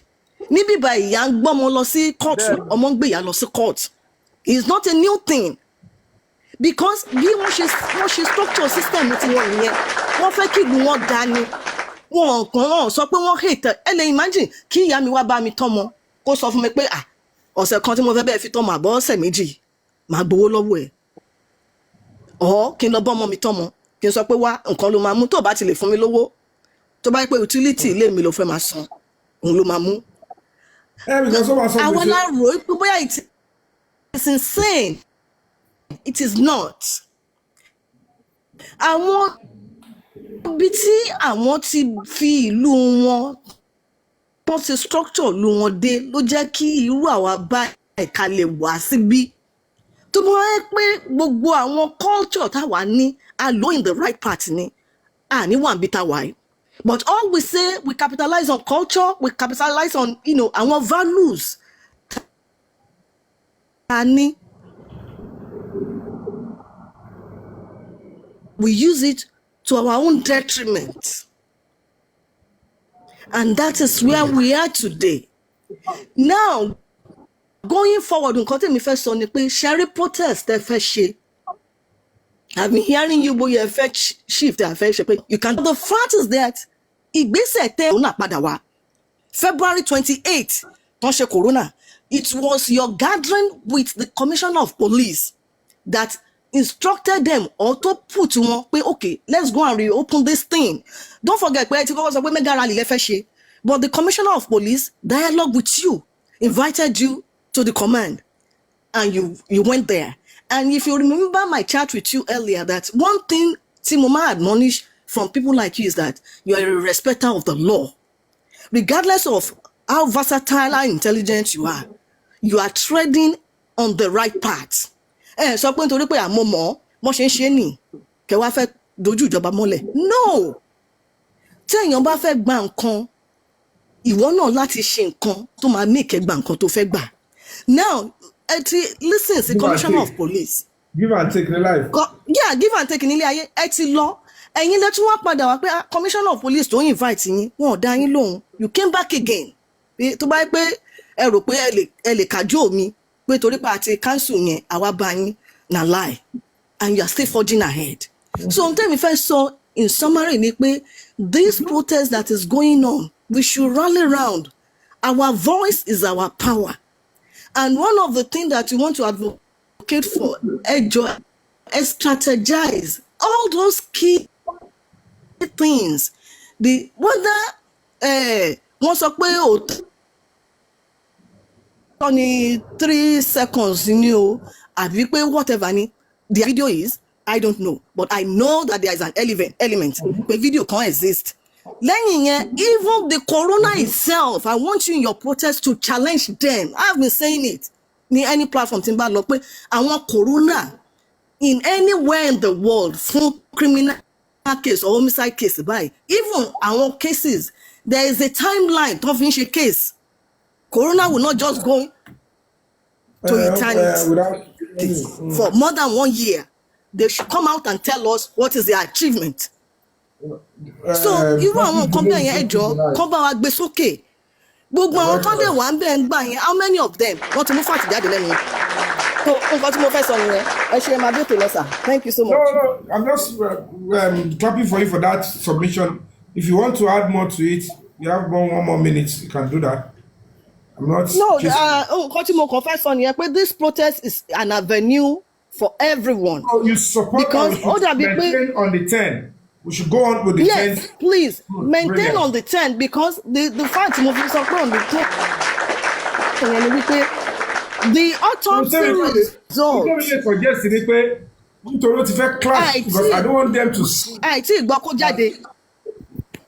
The corona stuff yẹn kọ́ bá rò bóyá àtúnfẹ́ ṣe nǹkan torí pa tẹ̀lé corona bí kò tí ì yé wọn ni pé everything they are doing on that side. Anything corona request, I will support it.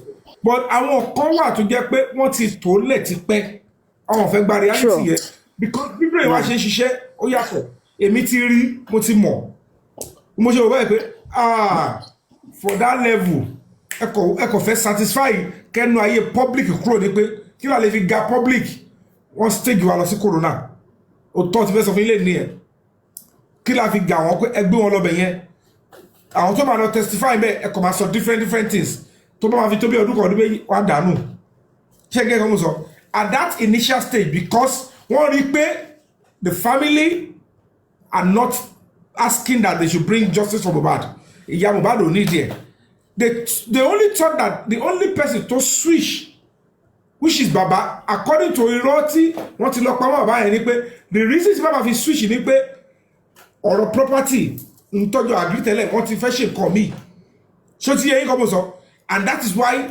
they won't be able to give that support to the baba wọ́n ti kọ́kọ́ demonize bàbá yẹn lápàbẹ̀ yẹn ó dẹ̀ wá ń jọ bẹ́ẹ̀ lójú àwọn míì ni pé tí ò bá jẹ́ pé lóòótọ́ ni bàbá yìí ò ní lọ sin ọmọ yẹn gbà yẹn ó ti lọ sin látàrí pé ti jọ agree ó wá di pọ́rọ̀ change padà torí pé àwọn aráàlú dìde bàbá tó wá change padà no àdìgbà ó fẹ́ ní ọmọ yẹn lára ni òun lè ṣe rí páwọn kan ṣe fún mi tó ń sọ pé òmí yẹn o she must get her support kò ṣe pé wọ́n sọ pé èèyàn nílẹ̀ láti pa ọkọ ẹ̀ òun sọ pé you have to understand that those people some of them don't support Wunmi wọ́n support pé she has right to take or even if a play voice èèyàn kan tán ní wọ́n sọ pé tí Mohbad bá farabalẹ̀ ni ṣé wọ́n máa lagimọ̀ lórí àwọn ọkọ ìtọ́fẹ́ nìyẹn ọkọ wọn bí kò máa poison ọkọ wọn but some people were thinking normal idea Nigeria bàbá ọkọ ìyá ọkọ kọ́ máa ní ìyàwó lára tọ́kọ bá ti kú torí ogún tó wà lẹ̀ so they thought that is what the baba was doing pé tí ó bá ṣe bẹ́ẹ̀ ni ẹ̀jọ ní agreement tẹ́lẹ̀ náà tó fi sí Mohbad tó fi sí dárúkọ péyàn kan ló pọ̀ mọ́ yín ẹ̀rí ẹ̀jẹ̀ ẹ̀rí gbogbo sọ fọlọ́pàá kò síbẹ̀ so they were like it's natural kò sí bọ́ even no connection tó tó bá blọ́ọ̀kì Etí-Ọ̀sà police station wọ́n lè blọ́ọ̀kì Ṣómólú police station wọ́n lè blọ́ọ̀kì area commander wọ́n ò lè blọ́ọ̀kì ọ́fíìsì commissioner of police ọ̀pá mi lọ́mọ ẹni mo lè pariwo lọ́dọ̀ IG ọmọ yẹn tó wà ní ọ̀tí bí lè fọwọ́ kàn ọlọ́pàá ló máa gbé tọ́lọ́pàá wá dé níbi ọlọ́pàá máa gbé lọ sí mọ́ṣúárì ẹ fílẹ̀ mọ́ṣúárì tó ṣẹ̀ wá sí yẹn bẹ́ẹ̀ ló máa wà mo fẹ́ mọ nǹkan tó kù sọ́wọ́ mi kí ló fa owó ẹ̀jẹ̀ ariwo yẹn máa yàtọ̀ by now gbogbo àwọn èèyàn ńlá látẹwà sọpọ́ dárú sí tó wáyé pé yẹn ló bẹ̀rẹ̀ láti bẹ̀rẹ̀ pẹ̀pẹ̀ gbogbo yẹn ò ní dá sí láíláí wọn ni bàbá tó lọ́mọ ẹ̀ ń pariwo pé ó náà rẹ́gẹ̀ wọ́n kọ́ ọmọ lọ́rùn irú lọ́ọ̀yà wo ló máa tó ti bí lórúkọ àwọn náà fẹ́ dá sí òun fẹ́ sọpọ́ no but n tó lọ ta ọ̀tọ̀ pé ẹ wo bí sà lẹ́yìn tá ti jọ agree bọ́rọ̀ ṣe lélẹ̀ àwọn atajọ wà involve náà ọ̀rọ̀ yẹn lélẹ̀ èmi ni mo lù èmi ni mo tì í tó èmi mo tì í èmi ni mo ṣe báyìí pẹ̀lú ẹ̀ èdè ló parí iṣẹ́ yẹn kájọ mọ̀ ń pa ẹ̀ ní nísìnyí adẹ̀ tíjọ bára wa tíjọ sọ gbọ́ ẹ̀ kádẹ̀ ṣe iṣẹ́ lọ́tún dàrú ẹ̀wò mi nìkan ló wá fẹ́ dà sí free torí ẹ̀rí pé lábẹ́ bó ti lè wù kó rí wọ́n ṣe pé bàbá ò mọ̀ pé àdúrà mọ ohun tó ṣẹlẹ̀ sí Mohbad normally on a good day bẹ́ẹ̀ ṣe ń condemn Wùmí yẹn lẹ́ máa condemn àdúrà lẹ́sẹ̀kẹsẹ̀ láti bẹ̀rẹ̀ yẹn pé mo tó bá ti bí ẹ̀dá má sọ ohun tó ṣẹlẹ̀ sí ẹ̀gbọ́n ẹ̀ tó bá lọ àti bẹ̀rẹ̀ yẹn bẹ́ẹ̀ ṣe ń nọ́ọ̀kì Wùmí yẹn lẹ́ máa nọ́ọ̀kì àdúrà papọ̀ ẹ̀yin méjèèjì ẹ̀ máa kú sẹ́wọ̀n láti ìbẹ̀rẹ̀ pẹ̀pẹ̀ but whatever it is that made all of you agree tell us see tí a gbọ́ we want justice for Mohbad because tó bá pariwo justice for Mohbad as I time don see yẹn ara wọn ni wọ́n béèrè justice against so none of them is asking for justice from themselves tó bá pariwo justice for Mohbad nígbà tẹ́ sọ fún justice against Wunmi Mohbad àdúrà dàrú ṣáà ni because gbogbo ọlọ́wọ́ àbẹ́ ọdún tó ṣẹlẹ̀ kò ń ṣe àwọn tẹ́ lọ pariwo mọ́ spine boy kìíní kan tí public bá ń fẹnu ẹnu pàpà tá fún náà ẹlẹ́ni pa nísìn public ti wá get to be oko pope pé ládùúrò ẹnu ta àgbọn ọ̀tọ̀ náà I delete you I follow you wọ́n bá pé follow àwọn tó pa gangan sí kọlá padà wọ́n follow ẹlòmí tó fún follow Naira Marley ó lè jẹ́ pé tó pa Mohbad ó sì follow ẹ̀ báyìí so kí wá ní unfollow ẹ̀yẹ wá ṣe tó bá yẹ pé tó pa Mohbad gangan in reality you are still following ó ṣe ń donate fún the cost is going to come on you and your children except you go back and do the right thing because that means you are not ní farabalẹ̀ and that's why justice is important and is sacrosanct òun ló máa fi everybody sójú ọ̀nà á dẹ̀ fún yàn láyè láti ṣe restitution pé God I'm sorry I misjudged and it's quite sad over the years I was supporting the murderer and I was knocking the person that didn't murder I misjudged whatever sin I must have committed with this Lord use this light to forgive me ẹlòmíì àtọ̀kándù ọlọ́run adé sọ pé fún kò tiẹ̀ admit ẹlòmíì bẹ́ẹ̀ máa bá lọ nìyẹn so that's my own opinion we're going to continue to do what we're doing they have no choice they must give him justice with Abade the government and the police know they must give him justice because I am doing justice with my pure heart very good. Worst that can happen eventually is if we get justice kò dẹ́ ṣe mi nìkan ni máa tọ́ máa kí kò ṣe mi nìkan lọ́ máa kí everybody to play role lọ́ máa kí oníkàlùkù wọn role to play so it's not that it's about yomi èmi kọ́ but this is me naturally this is not the first case that people will see me with so at the end of the day let's stand by what is right and let's fight hard. So 10th, for now, according to Expander, let's keep the 10th then and let's conclude tomorrow. If we conclude tomorrow, I think the fund that we'll be needing is not going to be too much. It's something we can always contribute amongst ourselves. We don't need extra. That's fine. Yeah, we'll keep the 10th until tomorrow. We'll conclude finally. But then we'll go to final conclusion tomorrow. We'll go to, I'll be able to get help. Somebody have donated for me to support me going to Corona Inquest, so it's good. I'll be going there. So it's very easy. Okay, so we're not clashing with Corona Inquest. I prefer we turn the 3 days to 1 day. You know, I'm not come out doing it. 3 days, sorry, 1 day. But I'm actually vigil more journey. I'm actually vigil more journey. I'm actually a sacrifice. Kato malo, one thing tí mo kàn fẹ́ jẹ́ kó bá conscience àwọn èèyàn ni pé now wọ́n exhume body Mohbad so that Kuba get justice and as of today a ti rí pé gbogbo àwọn tó majority àwọn tó mọ yìí nífẹ̀ẹ́ jù wọ́n disappoint ẹ̀ tó fi kú even at his death wọ́n tún sọ ẹ̀gbin sí masari ẹ̀. The true substance in his grave. Ṣé àwọn tó fẹ́ padà sí Mohbad nìyí tí a dẹ̀ tún ní rí justice fún? What more will they do? So for these reasons alone, please and please, ẹ jẹ́ kí gbogbo wa ká jọ, let us get justice for this boy. So that's my plea. Our question I'll be now ọlọ́pàá ẹni ẹ̀. That's my The Deputy Commissioner of Police ní pàǹtí. We have to ask the questions from the depth of our heart, from the place of pain, from the place of the sanity and love we have for this country. Ṣé o ta fẹ́ máa fi represent ni ẹ? Ṣé àwọn tó máa padà sí ni? Ṣé òun máa padà bu yẹ̀pẹ̀ sí lórí? Ṣé àwọn tó ń sọ nǹkan sórí ẹ̀ máa àwọn tó ń kọ lọ́rùn tún máa padà bu yẹ̀pẹ̀ sí lórí? Àbí gọ́ọ̀mẹ̀ntì la máa kọ̀ sọ pé gọ́ọ̀mẹ̀ntì go and bury him. And if we public are the one to bury, tabari justice, what will be our, we are going to get justice for him. On size it. By God's grace, we will. They should charge the case. We want the case to be in court. After about the 3 seconds video, call up when Koto no video here. Anybody to commit a crime against Mohbad in the video here. 10 years video. To court. 1 month video, that person. Samilari video Terry Olobani Kiriko Obuli. Tabari Telecante. Ẹ̀wá ní kẹ́ni ẹ̀ máa commit a crime. Ẹ jẹ́ ká lọ́lọ́pàá tó máa bẹ́ẹ̀ bá wa sọ̀nà. Tọ́ba dẹ̀ ti ṣe bẹ́ẹ̀ yẹn àti mọ̀ káwọn ọlọ́pàá tó wà bẹ́ẹ̀ nìyẹn. Tọ́ba máa pa akọ́ pa níbọ̀ nígbà ẹ̀ka mọ̀ kálá fèsì because ẹ̀ kọ́ ni máa bàálù ìjẹ́ lọ kẹ́ expect máa fọ́ fún yín. Ẹ fẹ́ bọ́ọ̀lù jẹ́ kí ni máa fi lẹ̀. Èmi máa lọ́nà máa fọwọ́ lẹ̀ ọmọ kọ́lẹ̀ rí mi. Kó lọ tó bẹ̀ sí fèsì gbogbo pátákó ayọ́pọ̀ yọrin. Àwọn pẹ́lẹ́ntì ò fẹ́ kí àwọn ṣe kọ́kọ́. Wọ́n máa kọ́ blood of Jesus tó máa wáyé fíìsì Nàìjíríà. Gbàtẹ́ bá wíṣẹ̀ gẹ́ Jésù Nàìjíríà nìkan. Kí ni káwọn ti Saudi Arabia ṣe? Kí ni káwọn ti Jerusalem ṣe? Kí ni káwọn ti Egypt gbogbo àti everybody ṣe? Wọ́n ti ti Nàìjíríà kan fèsì ẹlẹ́ẹ̀kan ẹ̀fẹ́ ṣe wọn kan. Culture of sacrifice. The country will get better. Gbogbo àwọn tó ń tú ìlú tó ń da àwọn tó wà wájú sacrifice ni. Àwọn ò fẹ́ sacrifice. Àkọfẹ́ máa gbádùn. Tomorrow. Yeah. Thank you guys. Let me use this opportunity to say thank you to all of you. Let me see. Let me have to sign out. Sign out here. Let me see. The association with you. Me now. You guys can continue to support Break the Silence Foundation. You can donate if you have what you can to support us because all this waka about this easy. It costs a whole lot of money. You have to dedicate your time, sacrifice your time. I will share to you.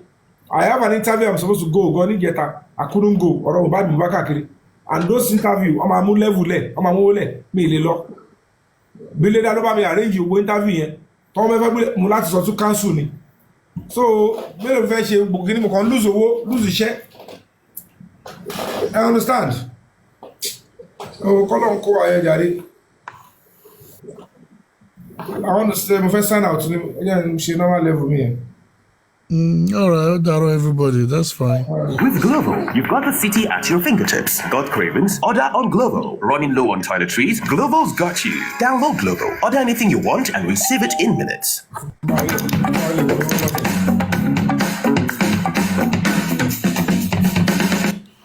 All right, guys. I'd like to say a huge thank you to my comment section tonight. I thank you all for your contributions, for making my comment section very lovely. And to those of you that came around to write blasphemies way, but to my standard comment section, silent supporters, this is for you. Thank you so much. Thank you.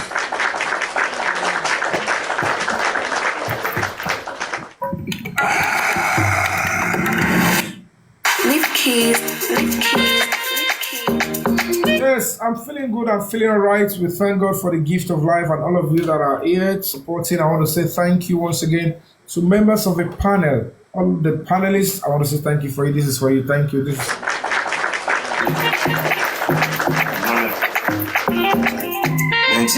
me, mohbad. When you follow me. All right, plenty enemy when they follow me. Back to what to look bad. Wait, call on nǹkan tó kù náà. Lára wọn tẹ́ ẹ tí bẹ̀rẹ̀ sí ń tẹ́lẹ̀ mi náà. Ìwọ orú ìyá ẹ̀ tún gbé súnmọ́ mi, ó lè tí ó lè ju ọmọ sí ẹ̀ ń blò ní. Òun náà kúrà. Àwọn ìyálóde ló ń báàkì. Ìyá ẹ̀ fẹ́ ṣeré fún mi o. Àwọn ìyálóde ló ń báàkì. Ìyá ẹ̀ ń lérí fún mi ní pàǹtí. Ó máa jẹ́wọ́ obìnrin fún mi. Wọ́n ti ń sa ẹ bá mọ iye oògùn tó ti sà. Ẹ bá mọ iye kan tó ti plan. Àwọn Ìyábọ̀ Òjó ló ń báàkì ìyá ẹ̀. Ìsì Ogun ọjà máa kú ìsì. Mo ti mọ ibi tó fẹ́ gbégbà. Bẹ́ẹ̀ni. Inú omi ló fẹ́ gbé wá. Ọlọ́dẹ̀ máa mú yín. Wọ́n ti rán ọ̀kan kó lọ jẹṣẹ́ mi gan. Èèyàn kan ti wà tó ti bẹ̀ṣẹ́ pé lọ́rùn. Ìyẹn sọ pé òun ò lè ṣe ni wọ́n ti ń bẹ lòmí báyìí. A máa yà wọ́n lẹ́nu pé báwo mo ṣe mọ̀. Ọlọ́run máa mú gbogbo wọn. Tún tẹ́ ṣe. But náà bá ṣọ́ra wàláì kọ́ tó sin mohbad wọ́n wá sin ọ̀pọ̀lọpọ̀ ní ẹ lọ kọ́lẹ̀. Lágbo Ọlọ́run bó jẹ́ máa jẹ́ nìyẹn. So ẹ̀yin tèmi all the mensa panelists thank you so much for coming through. All right, guys, I would like to say thank you, of course, to my beautiful moderators and senators of Break the Silence Foundation on this particular TikTok. I want to say thank you for all you do. This is for you guys.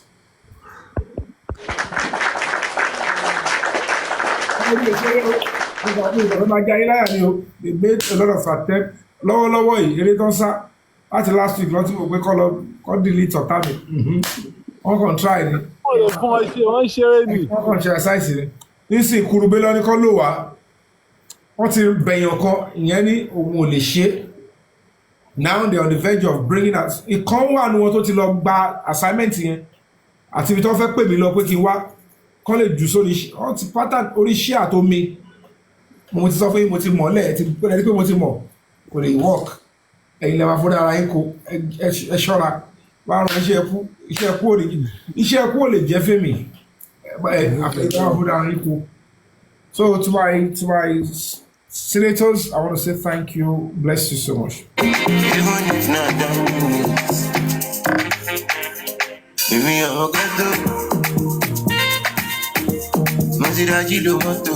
Ìjọsìn tẹ try láti ṣe pé fẹ́ gbẹ̀mí mi kí ló padà ṣẹlẹ̀ sí èyí tó fọ́ lẹ́nu èyí tó dìdàkudà ẹ tún fẹ́ tẹra mọ́ ẹ ṣe ń ṣe ẹ ń bọ́ lọ́hún lé ẹ tún ti bẹ̀rẹ̀ again ẹ rí i pé ìtẹ́ẹ̀ni padà fi wá ẹ ní padà ẹ máa tú ẹ orí yìí máa lọ báyìí ẹsẹ̀ máa lọ báyìí àwọn ìyá dẹ̀ jẹ́ pọ́nmọ́bọ̀yà iṣẹ́ mi tẹ̀ ń ṣe ẹ máa padà jèrè ẹ àwọn iná máa padà jèrè ẹ mẹ́tẹ̀ bá dì I am a vessel of Almighty God. Ọlọ́run pa ló pè mí o. Gbogbo àbí distance ṣe mo tẹ́ ṣe kiri. Plan ìtẹ̀tì plan gbogbo ẹni gbó fail. Àwọn tẹ̀sán ẹni tó sọ fún mi kò wò ní ṣe. Ara yín náà ṣì ní òwò àbá mi but Ọlọ́run ló sọ fún mi. Á dán wèrè wò. Ó lọ sí. Àní ìtẹ́wá sọ fún kó ṣe é sìn. Ẹni tó máa padà ṣẹlẹ̀ sí. Èmi ò lọ́ọ́ ìwọ́kọ̀ àdéyẹ gidigba. Ọ̀pẹ́ àní ní justice for Mohbad. Ẹ tutù ẹ̀ dànù. Mohbad is going to get justice. Ó kàn láti lọ. Leto, he must get justice the right way, and he will get it with or without you guys. All right, ladies and gentlemen, I'd like to say thank you to my gifters and top gifters and silent supporters. You guys are wonderful. This is for you. I appreciate you tonight. Thank you.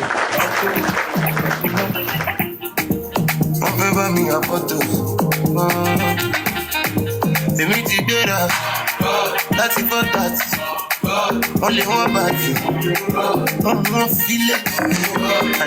Wọ́n bá lè má jẹ́ ọba ògùnkàn wọ́n lè wọ́n bá ti àwọn lè wọ́n ya wèrè ó, wọ́n máa ṣe kọ́nà ó. I want to say thank you to all the hosts of all platforms fighting and seeking justice for about the right way with clear conscience. I really, really appreciate you. This is for you guys.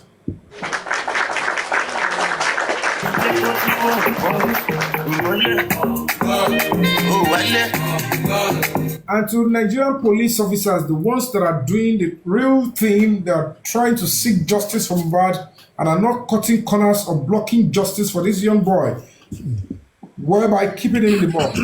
It is obvious it deserves justice. His spirit wants justice, irrespective of whoever is blocking the justice. He himself is the only victim. The only victim here is late Ilerelua, Promise Oladimeji Aloba, And of course, he wants justice. Please, we believe that God will use the Nigerian police to do the right thing. But if you're there trying to do what is not right, trust me, you might have been doing that terrible things for several people, several families. Mohbad's case might be the last because his spirit is not accepting such. All he wants is justice. Use your position well and right to get him justice. Trying to persecute, trying to arrest, trying to put people like us in cell so that Mohbad will not get justice or will not continue to speak justice is a curse on you and your children. You don't even know what will happen to you when you are about to die. And before you die, any evil or any attempt to persecute people like us, 77-fold of it will be coming to you and your children. Even before you die, you will be messed up no matter how great you are. And you might think it's not going to happen. But in this case, ẹ mọ̀ pé àti tó kọ́ àti tó wà láyé, ìyá máa bèrè ẹ̀rá kó tó gbégbèsè o. Ó ṣe gbóyàn ní ẹ lọ lagi mọ́, ẹ lọ pa, ẹ lọ run. There are some food that you eat. That will be my daily last supper. To this end, I would like to encourage all of us to continue to stand by what is right, continue to support Break the Silence Foundation and the Justice for Mohbad movement. We're not backing out and we're not going to be stopping to fight justice for Mohbad. At the end of the day, it's going to be that word, justice for Mohbad. Until I come your way again, I'll see you tomorrow. Same time, same channel, same platform. And I say I love you to the heart. I love you. Bye-bye. Good night.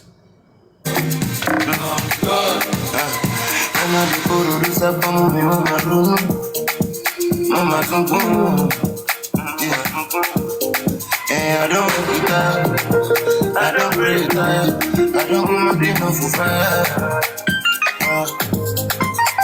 I know there is a day all my pains will go away. So then I party away. I know there is a day all my pains will go away. So then I smoke it away. I feel good, banana. I'm a young mother, no, banana. I feel good. Baby, I'm a good. All right, on the 10th of April, we're going to be turning up. That's our sensitization protest in front of Panty. Get ready and let's see you on that day. Good night. I love you all. Bye.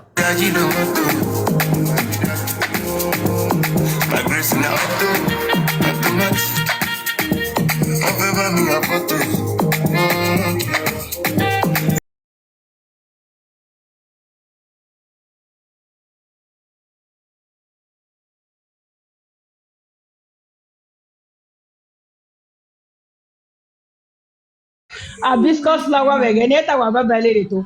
Hey, me na viole na hibiscus flower. Kakabo. Love viole leto. Eh, my ass again, wege ni. Yes. Why no? We are here we street wege ni we na baba lele unwe. We big babe. Yes, so. Big girl. Eh, my ass again, wege ni niya. Florence, you're winning nigga. What you and I are avuda ebo. Huh? Only make a cake no day. We were worried. Again, I will what you may go and say, what you may go and say. Okay. I wish you.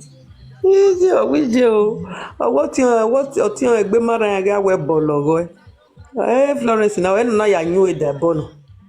Oh, good. Agbada Ghetto, how is your family? Thank you, ma. They are fine. Thank you for being with us. Oga Lawrence, next time when she come, you go invite me. Just inbox me, say Agbada Ghetto come. I will, because of your bag gift. Avec me small yard de shake o ni do file me ta.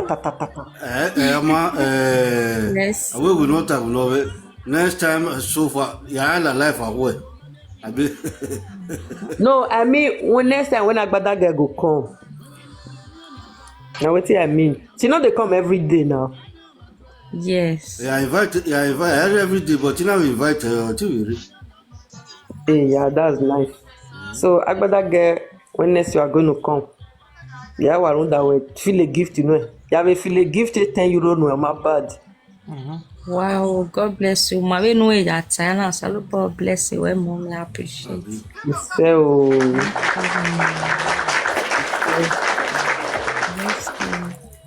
I greet everybody. A gift in only had the half bag of fresh in Nigeria. Bio. Sister was loud. I don't know. Yeah, I wear your pot there and when we were in. Yes, ma. You understand? Don't know like both. Yeah. Ehia na agbada girl pa otakpa agbada girl oti we na wa mu we pa wa ri a hat no we ehia doja we no do wa gwegi wa sewa ana na ka be bu ode o we yin awe nu ga jin ejunu o we da sewa una ya jo tun ejunu with a bottle of malt. A bottle of malt or what then? Okay. Video ni. Mommy megwa toge. Otemo si otemo toge. No na mo gani we ibieleven we mane wudo. Okay. Ona we ma bie. Megi guan ya nu na wa fian, ona wa twekwa. Okay. Ya we me ala yun nu re ne. Egi gya koko. Igi mi ebe dobe je be imia. Oma ikwe.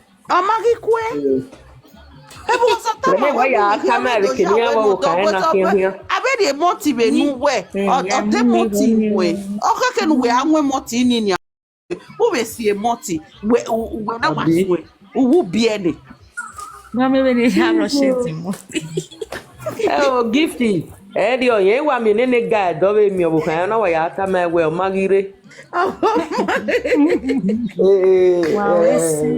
okay take me when we eri again na eja we da hi Agbada girl daddy Billy King o yere do me we yere do. Okay. Edo baby.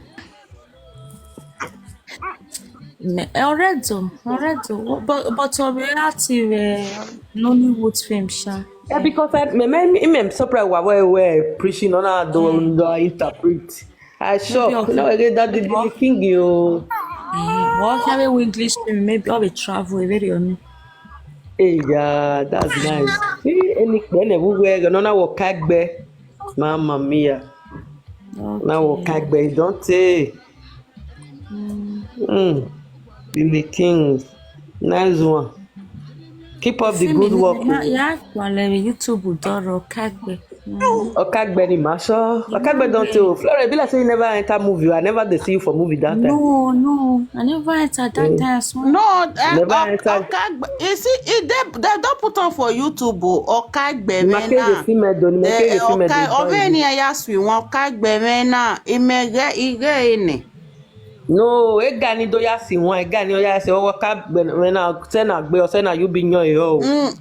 But the film is raw. The film don't say Billy Kings. Egiaruwa. Don't say. So Flowers, you never wash them? No, I'll try wash them. No when that the Billy Kings. Na Billy Kings. You got the VR when now you got. Are you got the Seattle Kagbe? Are you good? Maro Egiaruwa. Masho. Oye babu gbalama bi aruwe. Babu gbalama. Okagbe babu gbalama kiro se o gbalama yi. Babu gbalama bi aruwe. Legema no daddy uyi legema. Daddy legema Henry legema. Be ma bu no ga aruwe wa ni. Yana wa je a black. Yana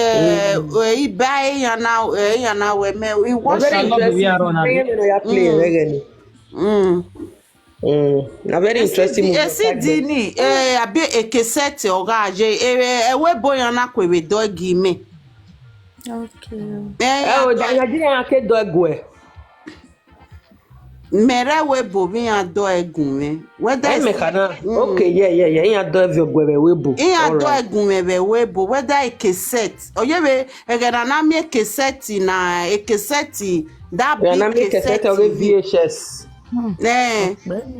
ọpẹ ne a cassette ni that big cassette ni efimi na je Video cassette we have. video cassette thank you a video cassette ọ̀gá ajé ẹ̀yìn náà dọ̀ ẹ̀gìmẹ̀ yes ọ̀ka gbẹ̀mẹ̀ náà mẹ́nà dẹ̀gbẹ́dọ̀ mú ẹ̀yẹ mẹ́gísẹ̀ ní I remember this ọ̀ka gbẹ̀mẹ̀ náà mọ́ dẹ̀gbẹ́dọ̀ wọ́ ẹ̀rẹ̀ dín náà dọ̀ mú ẹ̀yẹ CD because ìyẹn gẹ̀lẹ̀ yẹ ìmọ̀ wọn. Good morning. It's not go there ìyẹn gẹ̀lẹ̀ yẹ ìmọ̀ wọn. Jesus. Na interesting movie Okagbe. Film ni what of about that time. Okagbe me na yan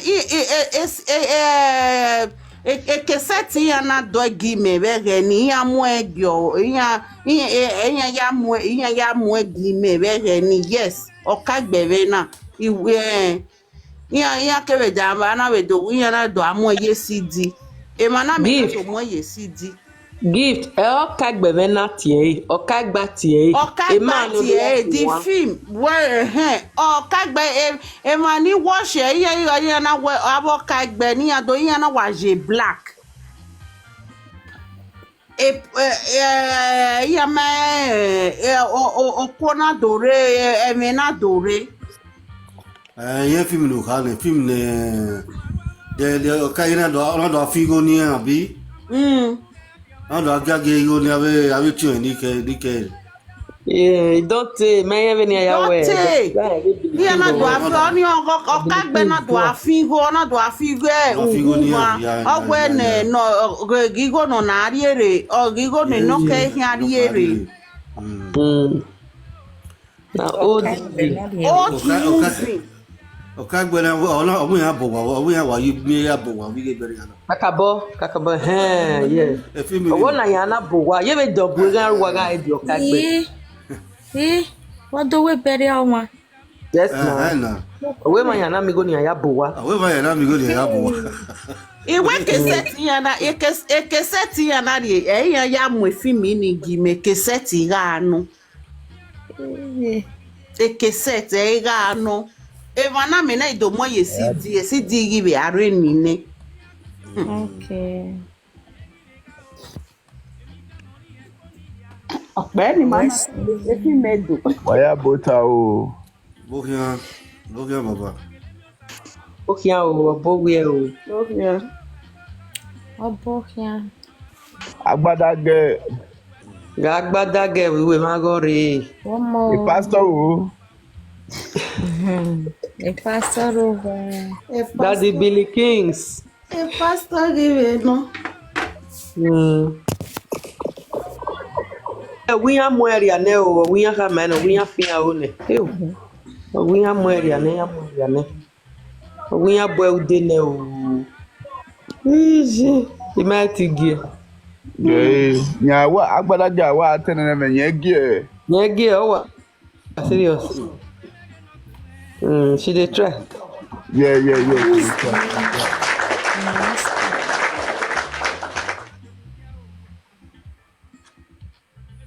More strength, more grace.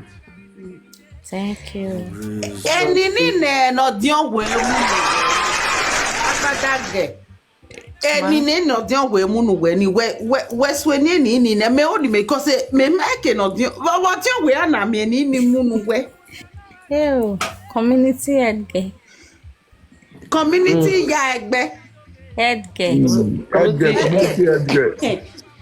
Oh, you what you wo ni community nenemi. Iwe wo. Eni na wo kede community nenemi. Hey. Oh, what you wo omu eni. Away brother, no why I can we body can't what a magi football we.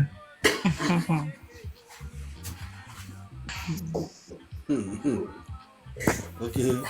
Count my football, don't want me candidate. Don't want me to can marry. Our project cool. I want to go body. I want to make a to everybody have also are you toilet.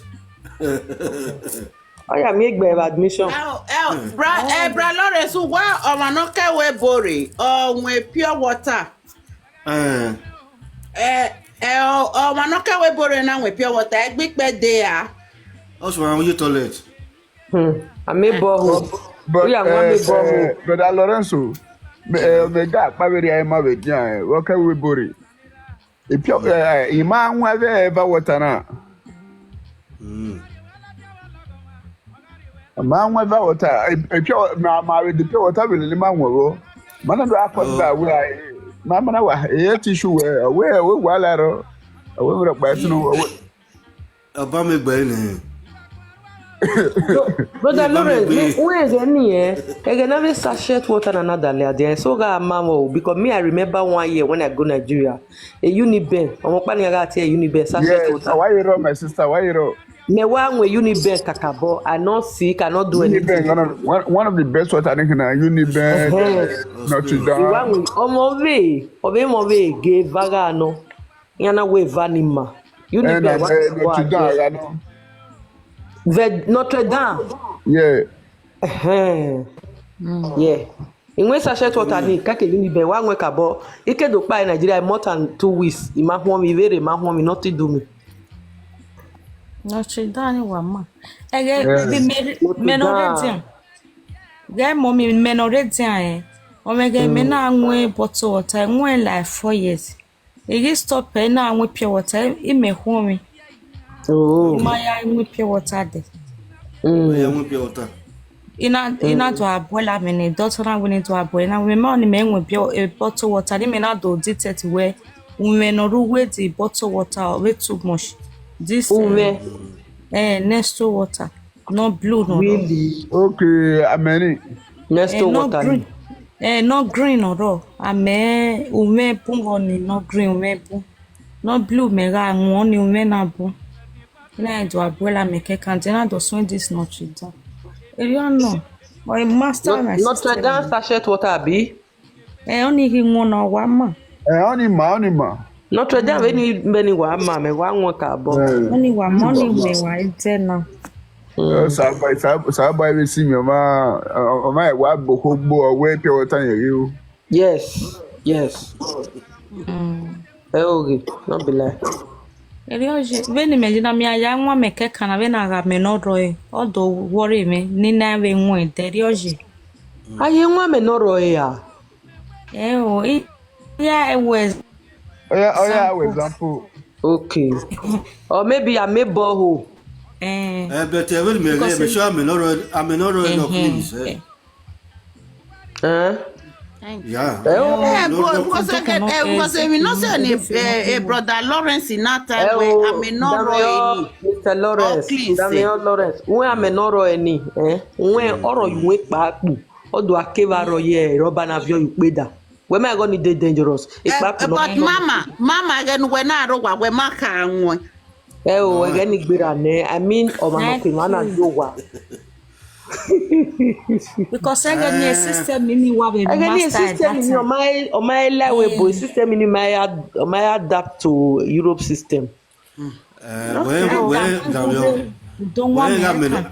I'm in a room with Bakun. I'm not rolling here. Oh, clean. And a Pakulini or any of the other vite. You know, you need to do Bovio. Oh, you have Ballo, you do one line. You have to you were no, Diana, the Wookbe Dio. The way you believe. Agadi menajo wa. We measure wa. We measure wa for the first time. We measure wa. Ike ario wa. Ina ario he doctor me. E doctor me na vie uhu me niga no heke ni hiagae.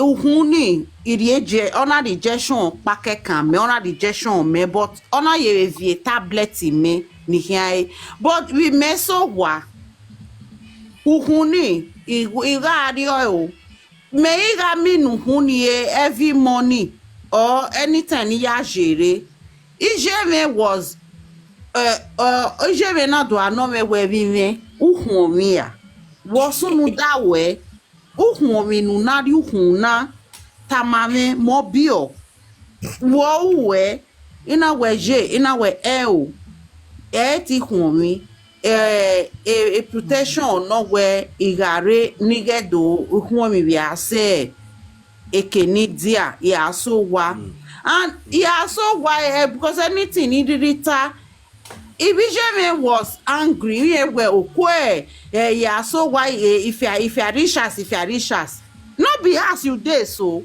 Okay. If you there Europe, now Europe can't be your house. Okay. And not be you there house now. They was so hungry for me. In a okay. Uhuninia. Iwario ije me igi tamije me we no see any na uhuni because see there na minu na uhuni wo we or ota or avant we agani agwa we ya jere diya na no me what's any na uhun de to riami ihun mi or oriami muemiami osalo boy gun me muemiami they was asking me ina do tamia na woke I we me o wa na do no ohuni me makwe rio efu ati ubege amero because 3 months wa gbe we jo wa for the first time we jo wa iwa gbe 3 months and 2 weeks amena do aro ameni no aro ni first rain no waro iye tai emi nije meje ewe ameno waro the first time we was wa nije me yari emi lao ki my boy ona when in my vai ona gede wo me and yeah it work for me ya ki anwa me esta me kake moteme no dion no pia no ho iya na ya de we at what ya me nai we Nigeria dam water ever water iya na ya do o iya wa do fridge von freezer von ofo for me ije me ma emi igwa anwo o but ije me ahia ma me ni me atiku ameni je me mumo atiku bere ame dani je me mume won Ani me taban. O we taban. Je mi iwe ofofo mi je mi ahia mo ameme. Ame dani. Je me mu menwo. And we mu menwo o mu menwo. O we ni won. O tabe asonbe ni ana iwe 3 months plus igbe o tabe ni ana iwo fofo me wa kota ne ma bi se won gba lobi eji bai we ihun uhai odo ya wa ponjo ma boy owe ni ne o la me gbe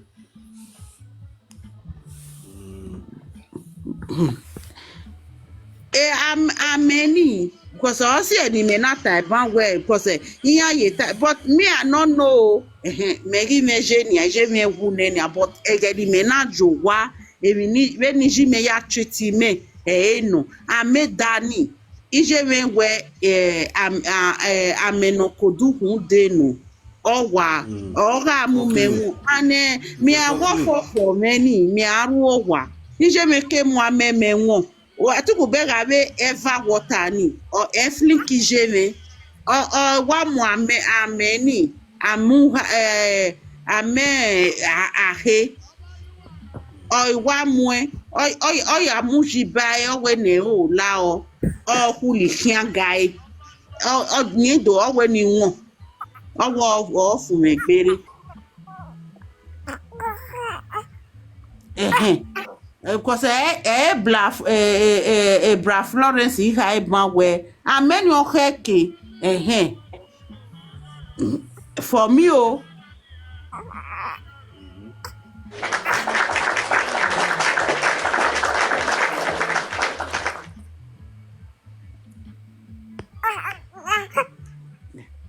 some people go as now they'll say they no fit drink the water they no fit do this one I no understand.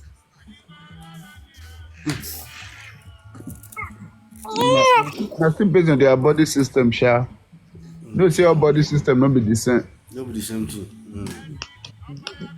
When me go house for the second time, the first time na me I take injection. They come say me I dey take that medicine. For the second time, I no go doctor place again. Okay. When I go house for the second time, I no go doctor. And I see when I go, I drink pure water. Even for the first time sef, as I see talk, I drink pure water. I miss my water. I drink pure water. Whatever, I miss everything. Both the second time when I take go house, I eat mene soy. I pray. Oh, it hear me. What eatable? What drinkable? In your the marriage hospital. I never even brother Lawrence the Kaba. When the boy you see now. We marry ourselves with you. Epa waka We marry ourselves.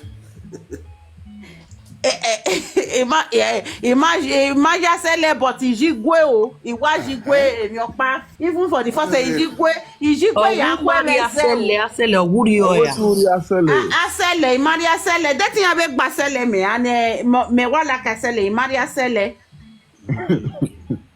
yeah ma gba sele that thing abe gbe me ya be because ijigwe sha iwajigwe ya kwa eze O ma we de ni monkey me carry enye because ma be nye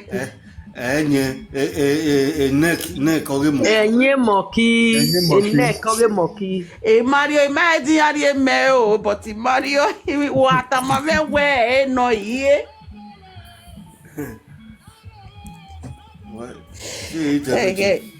what am I we no my imagine because I eat everything I mean, I don't know where do that sell well. Uriye monkey well no.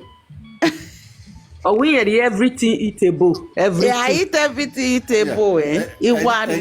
Any monkey eatable no. Epa, any monkey eatable no. Epa no, epa why you do we go na? Yeah. We ma ye monkey so wo no we. We ma ye wo na ye monkey le. Epa no know where you dey talk dey go. Buy o. I eat it here one moment eba irie pepper soup iwa kasan iwaji irie okwobi irie ya. Eku we wa we gbe. We yari kwobiri ya. Iri kwobi ije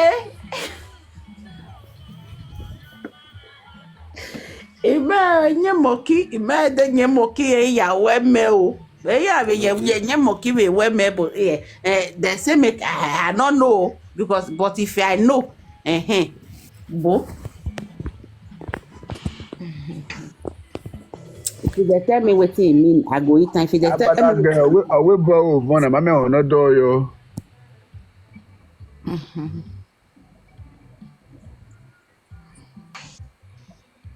Bo. Idio ka ga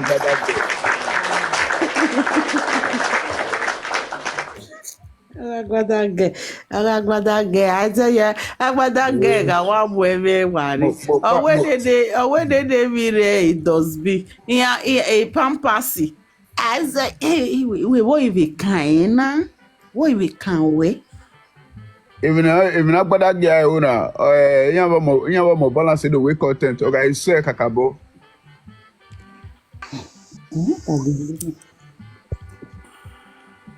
Agbadange, ori wi eni a. Ire mo. Iya wa mo balance ga wa we content o baba. Okay, so why do do tell us about go really good o yan more balance o igeleke na go really good yan more balance Agbadage give it a thought. Yes ma. But I already welcome our Europe very soon. Yeah, by God's grace. Mother, they welcome me, Abi. Palores agbadage ya Waya. Oh yeah. Waya.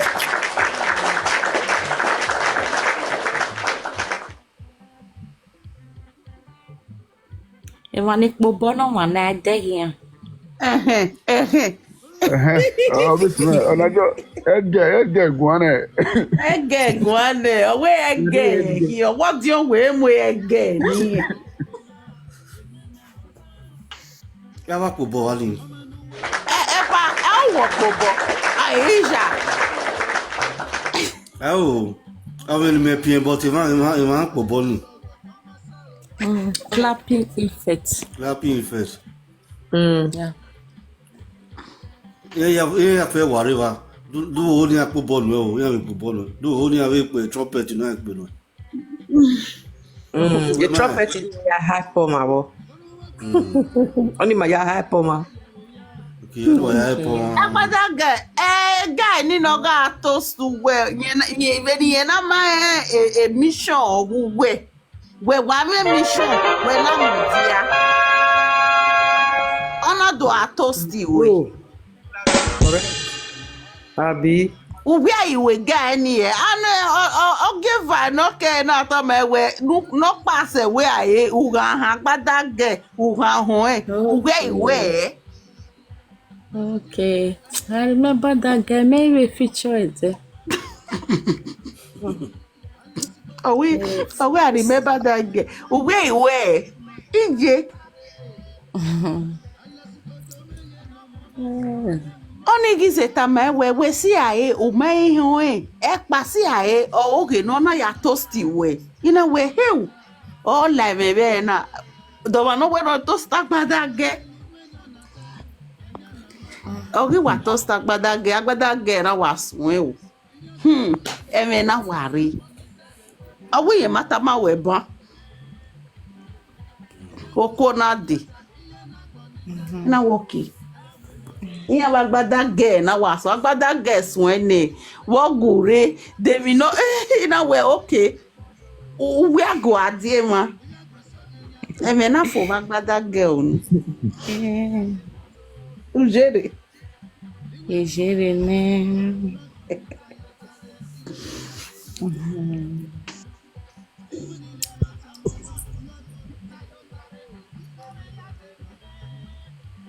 Ready.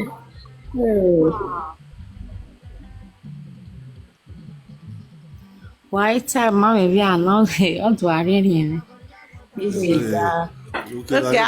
Okay, ma tell the story ma we It's good because Waya. Understand Waya. That are we maka bo we share e na na. Into where our wangele he. Ma gay. No post him your mommy no gay. We wicked. The next week you can change a business or lacking tomatoes. Oh, I think when we are here a church in where ya we AMC. We na we ya ije we junu we ba. Okay. Data person. MC when we ya we wa la we church. MC dedication, my dedication we na we ya je gbu we junu e. Agbadage. Heu, ina we obere. Agbadage yan be mure. Heu. We na we na okay obere o agbadage. Why no pon? Let's see. Hallelujah. No, we ba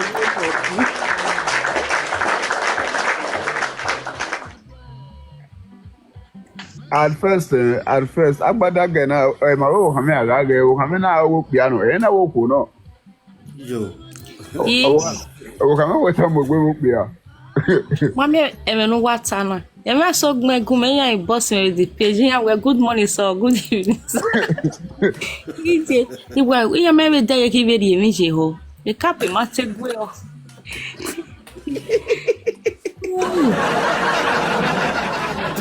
Epa geyeva. Epa loresi we geyeva.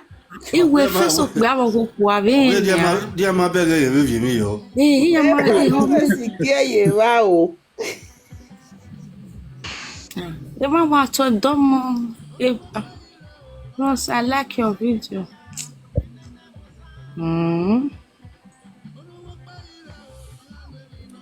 Eken weke bi agbada ge ni meya ni efimi nu wabe e Greg you nu una wo he e Greg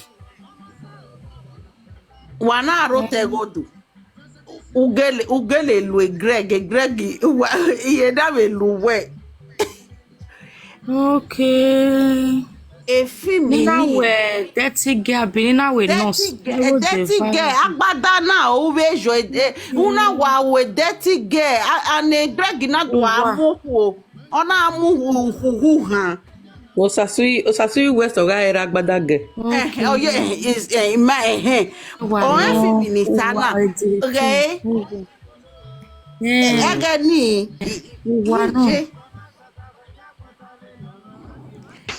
2019 produced the film. Yeah, 2000 Beg 2019 produced the film. agbada ni o we keje agbada dirty girl Greg na do Greg na ya amuhu we efimi ni iye make si di ni sef oye we si di ga no esi di na ge ga mi esi di ye na wo she iye mo ebu iye mo Yeah. Oh yeah, I like a female do igi me a female do no riri ladian ti an do egun mi yeah. Wow, ese. Greg, ye be Greg gilo. Mege in Nollywood ni mege magbera ge boni Obasoye. Eri mebe ye Nollywood ni mege ore eboni maro kekebe ni be bobo wege ogo Ebony I dey watch am Princess Peters Abehu I dey watch am. In fact, any film wey Benin person dey do, I must watch am. Ne enosa Nosa West. Abi Nosa Rest. Me na mami ya wa mo la diabe YouTube or ina wa we YouTube Nosa Rest na maro. Kin e ke e di odage. Yeah, they had me to wash. Once I just see they really wash them. No, that one still they fit ego down, something like that. No. We are doing. Okay, na mebe do ya obe mega opa ne ni be do okay na mebe ya we obi do be. Florence. Oh, imemate go bi te go bi no. Mete wo this guy he fair okay of big fair for we wa obi do obi san no okeke na medo yan we always see medo obi do be we Desmond water yes water the wrong. They go come dey speak Igbo. Water see they are. Desmond water see they are. No dey wood yẹn wa ja ogoto. Ime mi de me bere de ato. Iyo waro ni kakabo. Maybe nina uge imo boge Nollywood ige. Oge do. Omo pa ni ya recently yẹn ba be a man we pastor many. Billy King. Very good TV Yeah. Okpana wo bi edo. Ni metana nusa okpa wo okeke na medo ya ewe obi edo no. Mete wo bi gbo no. Dede obi edo. Uwe je na no sef. Medo ya ge ni do ya re ni Iyabe do ya ewe I been that guy where they follow Ebony the art where we fair, or you know, we go. Fair where many guy. Okay. Regarde les Vita here. Okay. Ọ̀pá ni Vita, ọ̀pá ni maybe I follow. Ọ̀nà ọ̀wà mọ́bọ̀ lele nusaresi iat kakabo ọ̀mẹ́tù. Ọ̀mẹ́tù ọmọbọ̀ yẹn bẹ́ẹ̀ Shaggy na Shaggy. Ọmọ ìyá bẹ́ẹ̀ nusaresi 5 and 6 yẹn wà hí. Shaggy. Man, yeah. Na Shaggy they talk, we they follow rest well. Even when they go, ma nido, ma we birthday or we na or we arriva de le no saresi ya here destiny. Oga arriva. Me bani issue ke bani pa ye me na don e a guy na obi yan wo we san but obi do. So all of them are dope. Most of them, but anything in maybe a TikTok or a TikTok, a YouTube, why wag me do your name? Me I dey wash am. Okay. Es algo vatune o waya ya lobi o waya wa. Ya to bi o ki menore Nigeria we ten gokpa watu. No dia de kerugbe TikTok. Yeah. No dia de na TikTok. That because a music mania okay. Amegbe o. Madam Was. Yeah. I'm for you. Amegbe. o. Wese mommy wa wese. Mommy wese kakabo. No wahala. No Mommy, I think we'll play music now. Be we want this. Now the wire the music. That girl. Okay. All right. Okay, but the rest. We there, yeah. Lawrence, bye. See you.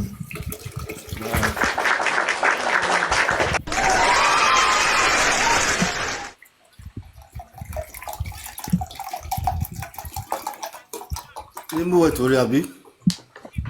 Abi na ọmọ tó rí ne yẹn tó bí yẹn tó rí ne.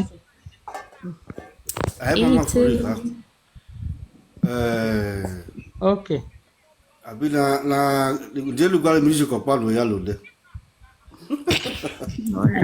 O ko ayi. Wo se ka bo.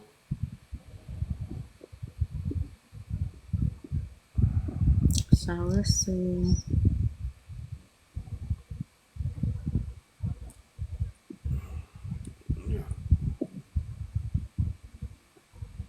Okay.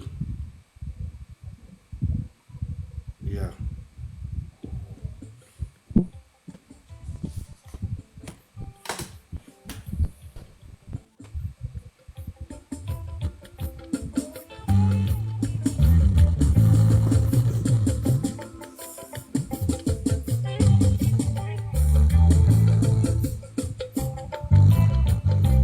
Lord, I look up to you.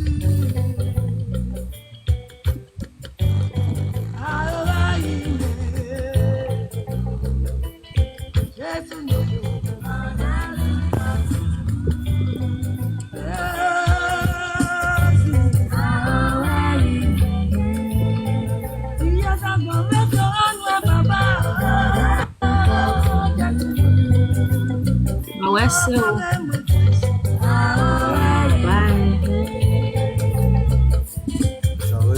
Bye, Wesley. Wesley kakabo. Okay.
say blessing. Uno varie quiere. Uno varie quiere. E propagi. Jesus, Jesus. Yes, Lord. Yes, Lord. Ọba mẹ́mọ́ ti jáde.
ofrecerte una solución en la misma llamada y darte una tarifa que incluye Netflix. Tarifa de Netflix.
Lord, I look up to you.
Ayere se yanu me. adapting. I use my babe. Where Lagos? I live in United States of America. You live in America here? Yeah.